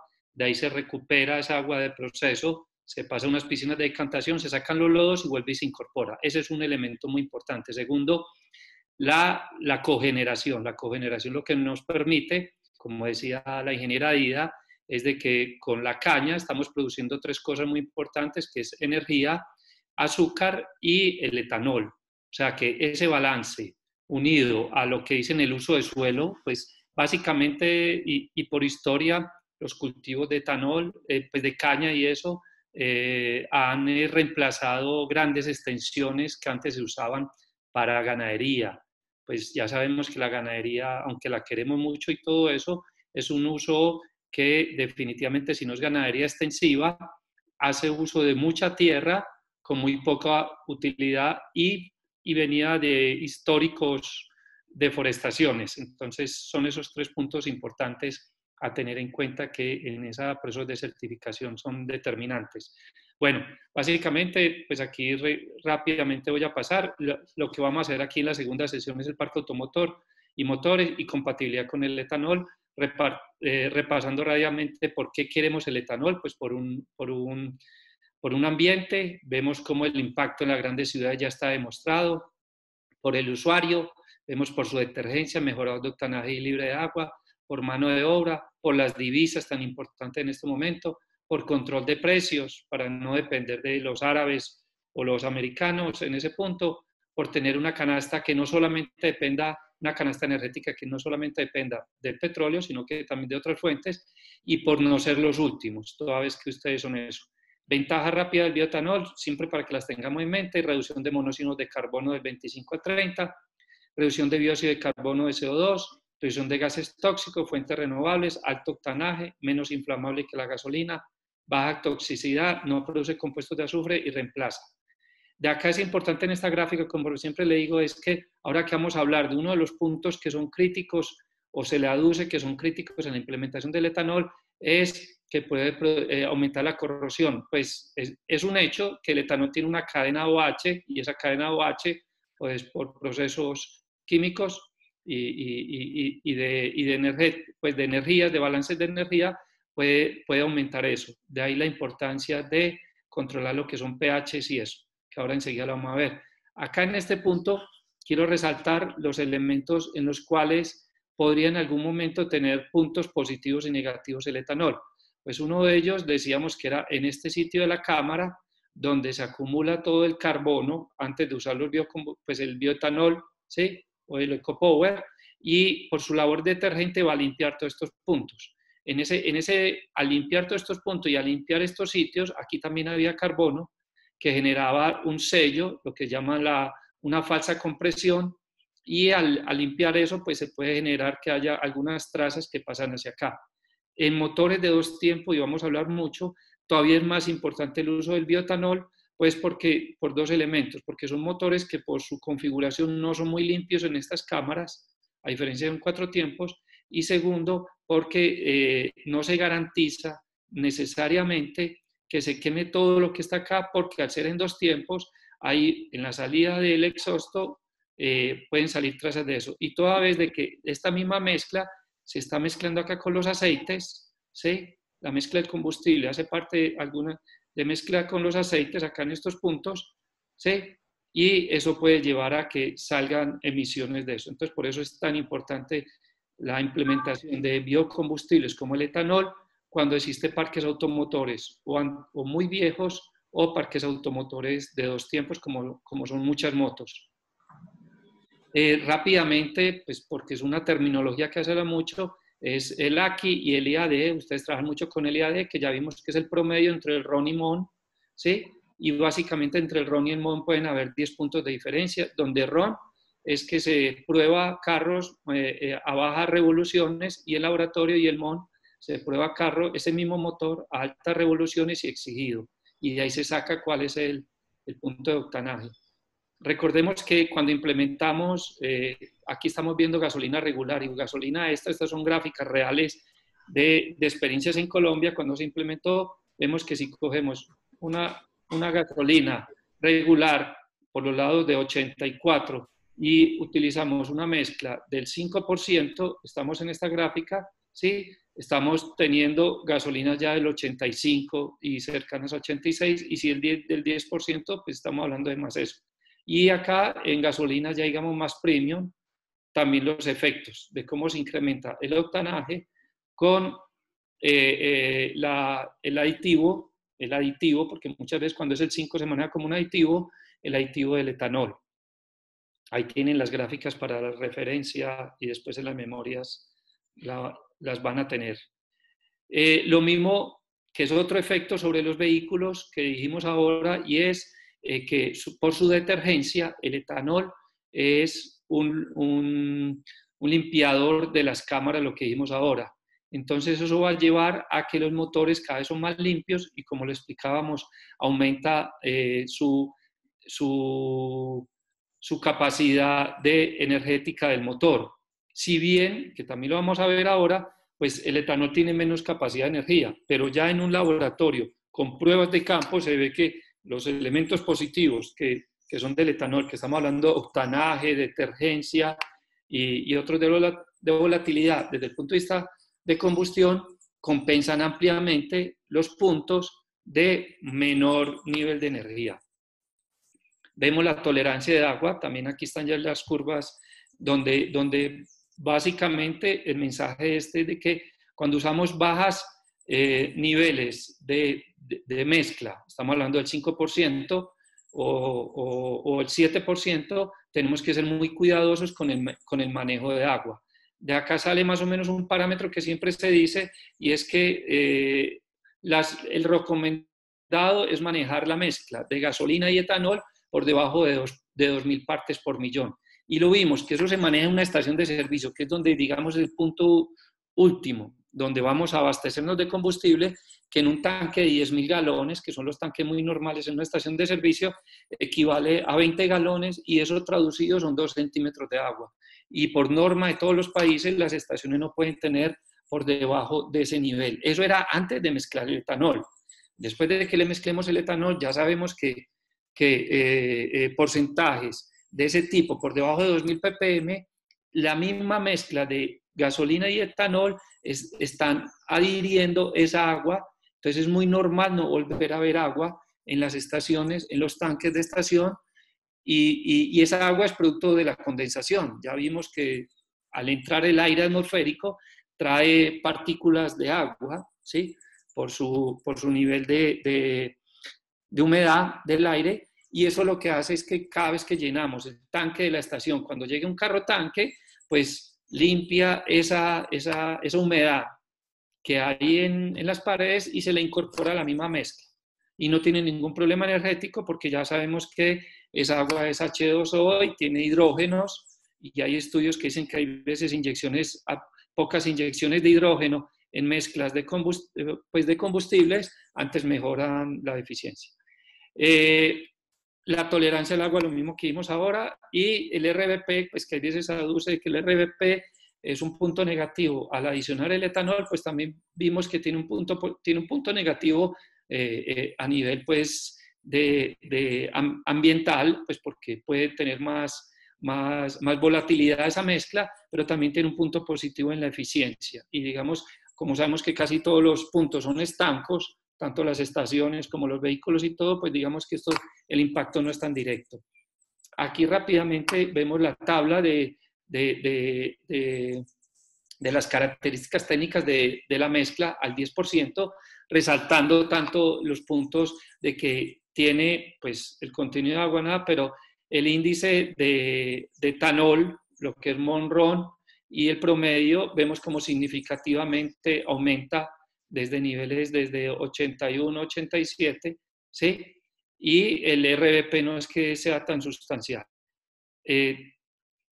Esto ya sí son pruebas, y se las quería compartir, que ya sí son pruebas hechas aquí estamos 2, 4, 6, 8 vehículos que hicieron por largo periodo de tiempo acá en Colombia, y al final, pues, institutos serios, pues, bueno, no quiero decir que los institutos todos no son serios, pero digamos que están dedicados a esto y que no tienen ningún vínculo con uno de los actores, sacaron estas gráficas donde se resalta que aquí vemos 626 a carburador, vemos Allegro, 626 ya diésel, otros Allegros, Corsas, o sea, de varias marcas, Mazda, Chevrolet, Hyundai y eso.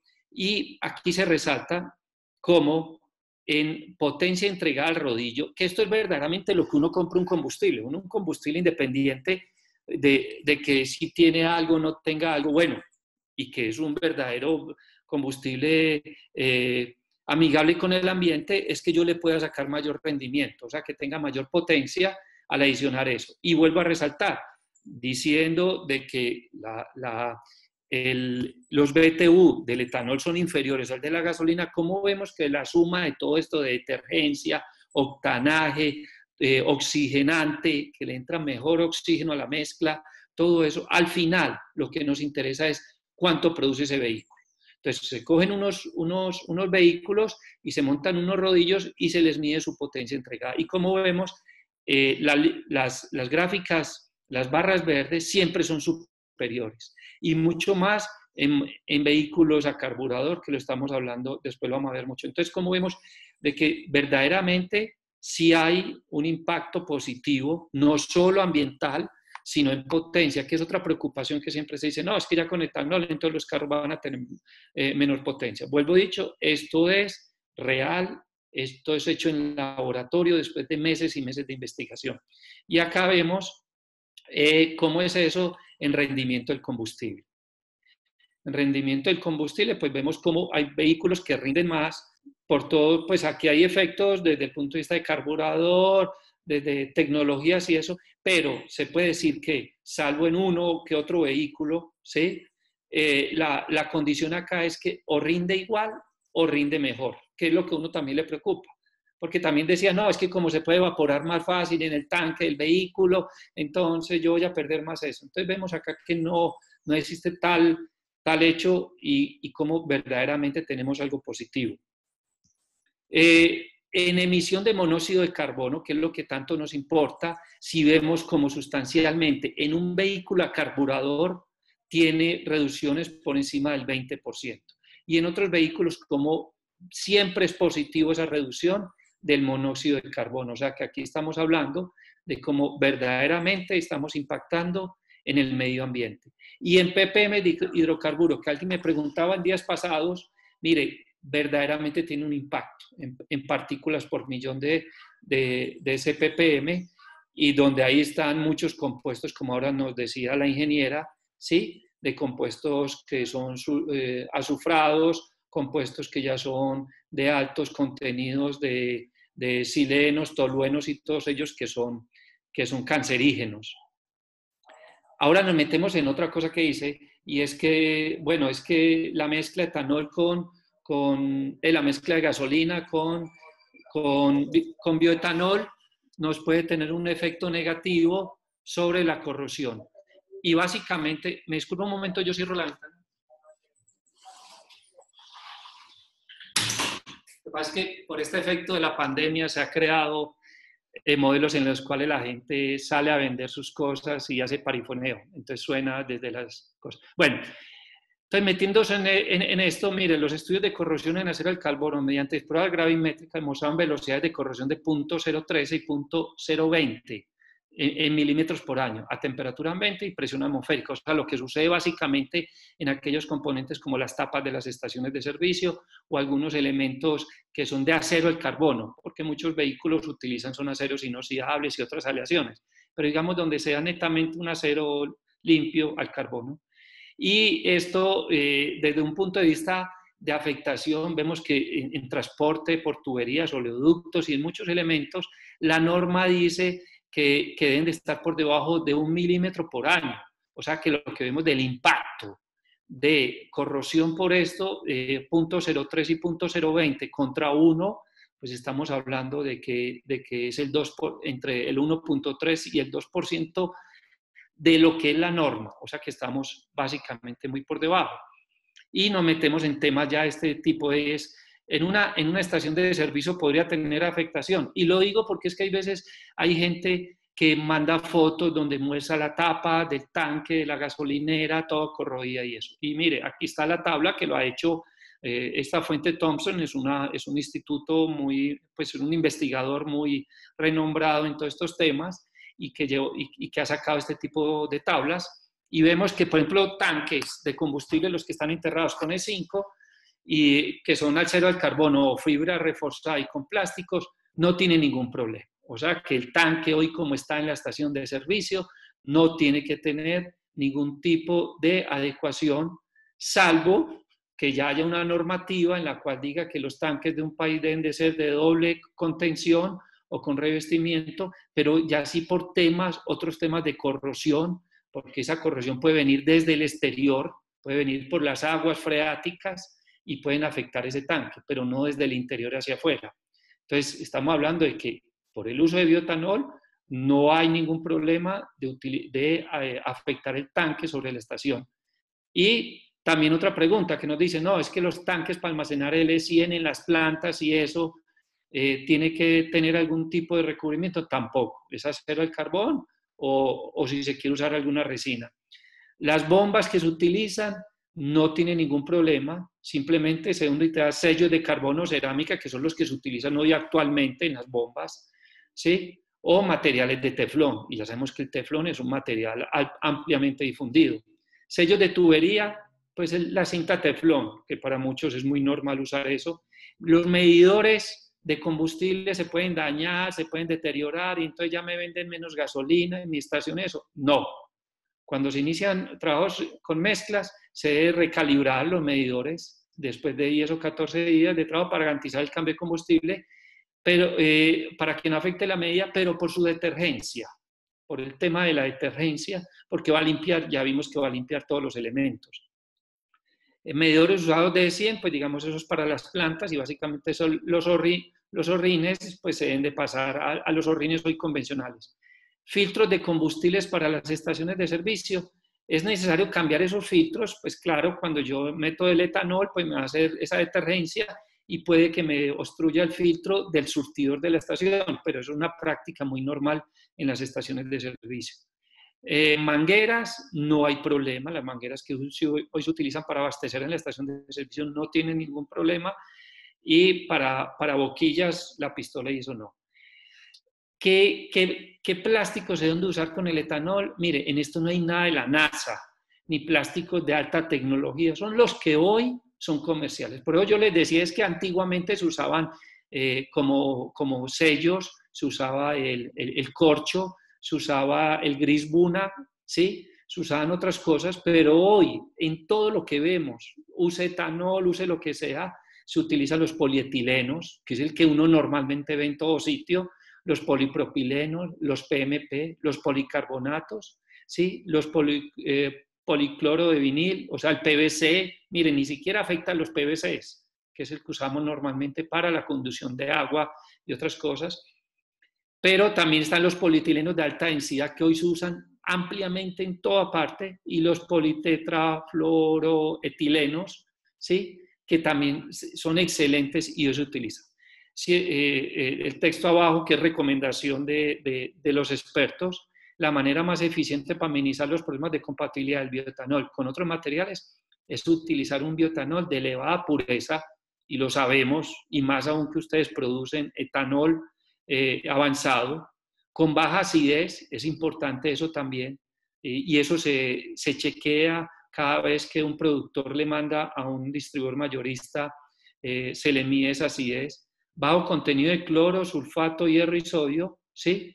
Y con el consecuente control riguroso de pH y conductividad eléctrica.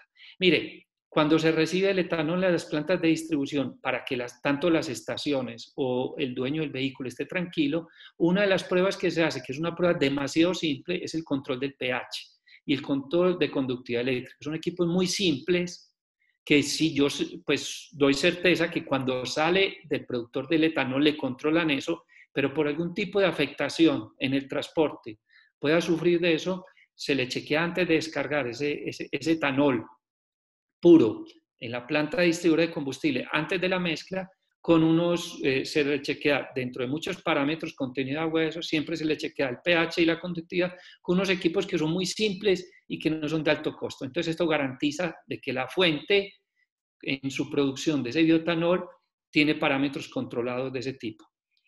Y entonces aquí hacemos un repaso rápido. En metales, el acero al carbono no tiene problema, ¿sí? Es recomendado para aquellos elementos como materiales de zinc o galvanizado que no se encuentran normalmente en la parte ni automotriz, y eso no es recomendado porque casi siempre se utiliza ese acero al carbono. El acero inoxidable es muy bueno, y el bronce no se recomienda mucho, lo que son zinc, latón, cobre y acero revestido con plomo, que gracias a Dios ya no se ve ese plomo. Y en algunas condiciones el aluminio, pues digamos, tiene alguna salvedad. En elastómeros, el bitón, que hoy es usado en toda parte, los fluorosilicón, los neoprenos, hoy eso es las cosas que más se usa, el buna, que son, con lo que tanto en neopreno como en buna son casi todos los O-ring, aquellos sellitos que son redonditos, y espumas. No se recomienda la espuma uretánica, pero digamos que esa espuma es la que utiliza para aislamiento de paredes y eso. La espuma natural pues tampoco, pues es natural. Ni tetraflalato de polibutuleno, no sé qué es eso. En polímeros, casi todos los polímeros, polipropileno, polietileno, o sea, estamos hablando de las bolsas con el material que se hace muchas bolsas y empaques, que son polietilenos y polipropilenos, no tiene ningún problema. El teflón, plásticos reforzados con fibra de vidrio no tiene. Hay algunas salvedades para poliuretanos, que gracias a eso no se usa, ¿sí? Polímeros contenidos con grupos, nylon, tampoco hoy se usa, y fibras de vidrio reforzados con poliéster y resinas epóxicas. Otros no tiene problema con papel y cuero. Hay algunas reservas de corcho, como yo les decía, para vehículos muy viejos, que por ejemplo, su sello del carburador, el sello abajo donde está entre el carburador y el motor, se utilizaba antiguamente el corcho, hoy ya no se usa. Rápidamente, también otra de las preguntas es cómo yo sé si los vehículos hoy no se usa, si resiste el 5, el 10% y todo eso. Les traje colación acá que donde los coches más modernos no ofrecen problemas de compatibilidad con gasolina E10, o sea, y allá estamos hablando de un programa que vamos a arrancar con E5. Sin embargo, una vez fijados en los coches más antiguos, como los matriculados antes del 2000, ¿sí? O sea, cuando hablamos del 2000 matriculados, quiere decir años con tecnologías de 1995, porque más o menos los carros demoran 5 años en salir a la calle después de que se hace todo su diseño y eso. Encontraron criterios muy diferentes entre fabricantes automovilísticos. Así existen coches que, pese a ser fabricados antes del 2000, sí son compatibles con E10 y otros que no. Por ello, es mejor revisar la ficha oficial del vehículo y contactar al fabricante. Pero aquí les traigo unas fotos que ya son muy normales encontrar en demasiados vehículos, donde al lado o en su manual tiene impreso donde dice que son carros que trabajan perfectamente en vehículos del 5, del 10, ¿sí? Y también aquí traigo a colación que las motos, y en motos pequeñas, ustedes que tienen un parque automotor tan grande de motos, bueno, toda Latinoamérica ya está con muchos vehículos de moto, siempre lo pueden buscar en sus manuales donde hacen referencia, donde dice esa moto, y esto lo saqué de una moto Yamaha, del día de ayer me metí en internet y busqué su manual, de una moto muy pequeña, de las que se usan en nuestras ciudades, de bajo cilindraje, dice gasolina recomendada, gasolina normal, sin plomo, gracias a Dios, sin plomo, ya no hay plomo en el mundo, pues casi en todos los países del mundo, salvo algunos, y hasta E10, o sea que estamos totalmente tranquilos de que en los manuales, si bien no salga en las tapas de eso, pueden recurrir a sus manuales y ver eso. Y esto fue algo que fue publicado ya se está acabando el tiempo, pero bueno, si nos toca dejamos tema para la próxima, porque creo que es un tema que es muy importante, que en Brasil hicieron un estudio en el año 2004 con la Asociación Nacional de Fabricantes y emitieron esto donde dicen, miren, menos del 5, no hay problema con ningún año y en ninguno de estos elementos del vehículo. O sea que para ellos menos del 5 puede ser carros viejos y todo eso, teniendo en cuenta pues salvedades, eso como yo les decía. Y como los vehículos con carburador, ya entre mezclas del 5 al 10, hay que tener algún cuidado, pero en el carburador, ¿no es cierto? ¿Sí? Con flotas, perdón, esto para cualquier vehículo, con flotas menos de 10 años o 15, si estamos en el 2004, estamos hablando 1990 o 1985, o sea, en carros anteriores al 90 o al 85, había que tener cierto cuidado con el carburador. Vuelvo y dicho, ya lo dije, por el tema de empaques, pero esos son unos kits. Una vez me abordaron a mí en Panamá cuando estamos implementando eso, la Asociación de Vehículos Antiguos, y que cuál era su recomendación, y básicamente lo que les dijimos es, pues hay dos alternativas, o guardan gasolina de hoy, pues porque son vehículos que casi nunca los usan, o básicamente lo que hacen es que le cambian el kit del carburador a eso, que es un kit muy simple.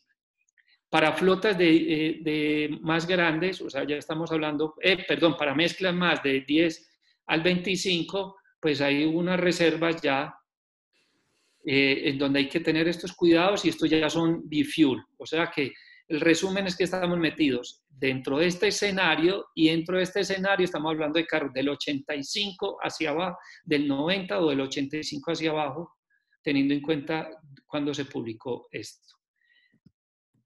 Si analizo el parque automotor, esta gráfica la saqué de ustedes, hay dos puntos muy importantes y creo que ahí va a haber un impacto muy positivo en Guatemala con la implementación del bioetanol, y son estos dos, que son básicamente los dos parques automotores que tienen mucha influencia en el gas, en las emisiones de efecto invernadero, ¿sí? Y es los automóviles con un 22% y las motocicletas con un 38%.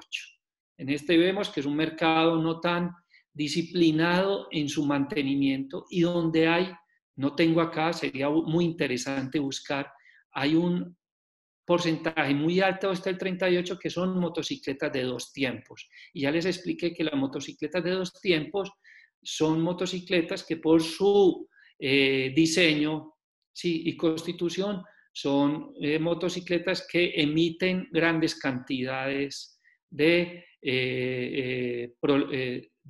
partículas por millón y de CO2 hacia el ambiente. Y al entrar programas el etanol son impactadas muy positivamente en ellas, o sea que ahí sí pueden tener ustedes efectos muy positivos. 4 de cada vehículo. Dime, Aida. Para que tal vez dejemos aquí, termínalo esta filmina si quieres y ya la otra sesión lo volvemos a retomar porque ya son las 10, por favor. Perfecto. Creo que, y al final, mire, 4 de cada 10 vehículos que circulan en el país de Guatemala son motocicletas que representan el 40% del parque vehicular activo. O sea, estamos hablando de 3.7 millones al pasado 31 de julio. O sea, esto es reciente. Entonces, básicamente, eso es lo que les quería. Ya la próxima vemos con más detenimiento la edad de los vehículos en Guatemala, que es muy importante. Entonces, vamos a hablar ampliamente sobre ese tema, porque ahí es verdaderamente donde yo les decía a ustedes, ustedes deben de crear su propia data, deben de decir cuál es el verdadero impacto que van a tener en Guatemala. Alguien me hacía la pregunta, bueno, ¿y entonces cuál va a ser el verdadero impacto que vamos a tener en Guatemala? Depende mucho de estas estadísticas, de cómo es su parque automotor y cómo es la edad de su parque automotor y cómo es el mantenimiento y si existen certificaciones anuales, que ya existen en varios países, dentro de esos Colombia, donde yo anualmente me hacen mediciones de gases. ¿Ok? Entonces, para respetar el tiempo... Gracias, ingeniero. Tengo un par de preguntas, pero creo que lo vamos a abordar la siguiente semana. Nos piden hablar algo sobre los compuestos orgánicos volátiles con y sin etanol. Tal vez lo podemos, ya lo habías mencionado, pero creo que sería bueno empezar con esto. Sí. Y tal vez cómo afecta, esto es bien importante, cómo afecta en un motor el hecho que el etanol tiene menor poder calorífico que la gasolina, tomando en cuenta unas mezclas de E5 y E10, por favor. Claro, mira que esas dos preguntas, entonces vamos a volver a aquella gráfica donde mostró que aunque tenga el etanol menos capacidad energética, ya en prueba de rodillo, que es la prueba real, que es la que uno hace, que se hizo aquí ampliamente en Colombia, con muchos de esos vehículos que eran desde carburador hacia otros a lo que circula en nuestras ciudades, demostró que verdaderamente, pese a que tenga menos poder calorífico, genera elementos más positivos eso. Y la parte ambiental también lo vimos, de que como si bien puede haber mayor volatilidad de algunos de esos compuestos, por la hermeticidad y por otros elementos, digamos que esa emisión no es tan impactante con el uso de la mezcla. Ok, gracias. Yo creo que podemos empezar la otra semana con estas gráficas para hacer un repaso. Les agradecemos muchísimo esta sesión. Ya vamos 3 de 5. Solo para indicarles que hoy les va a llegar por correo las 2 presentaciones pasadas y tenemos un canal privado de YouTube con todas las presentaciones que se han grabado. Entonces, para que las puedan volver a ver o en su momento, los que no han podido estar en todas las sesiones. Así que nos vemos el próximo jueves a las 8 de la mañana en el mismo link y vamos a ver todo lo que son mitos y realidades en torno al etanol. Así que muchísimas gracias. Gracias, ingeniero Villegas. Y nos vemos el jueves, primero Dios. Ok, muchas gracias.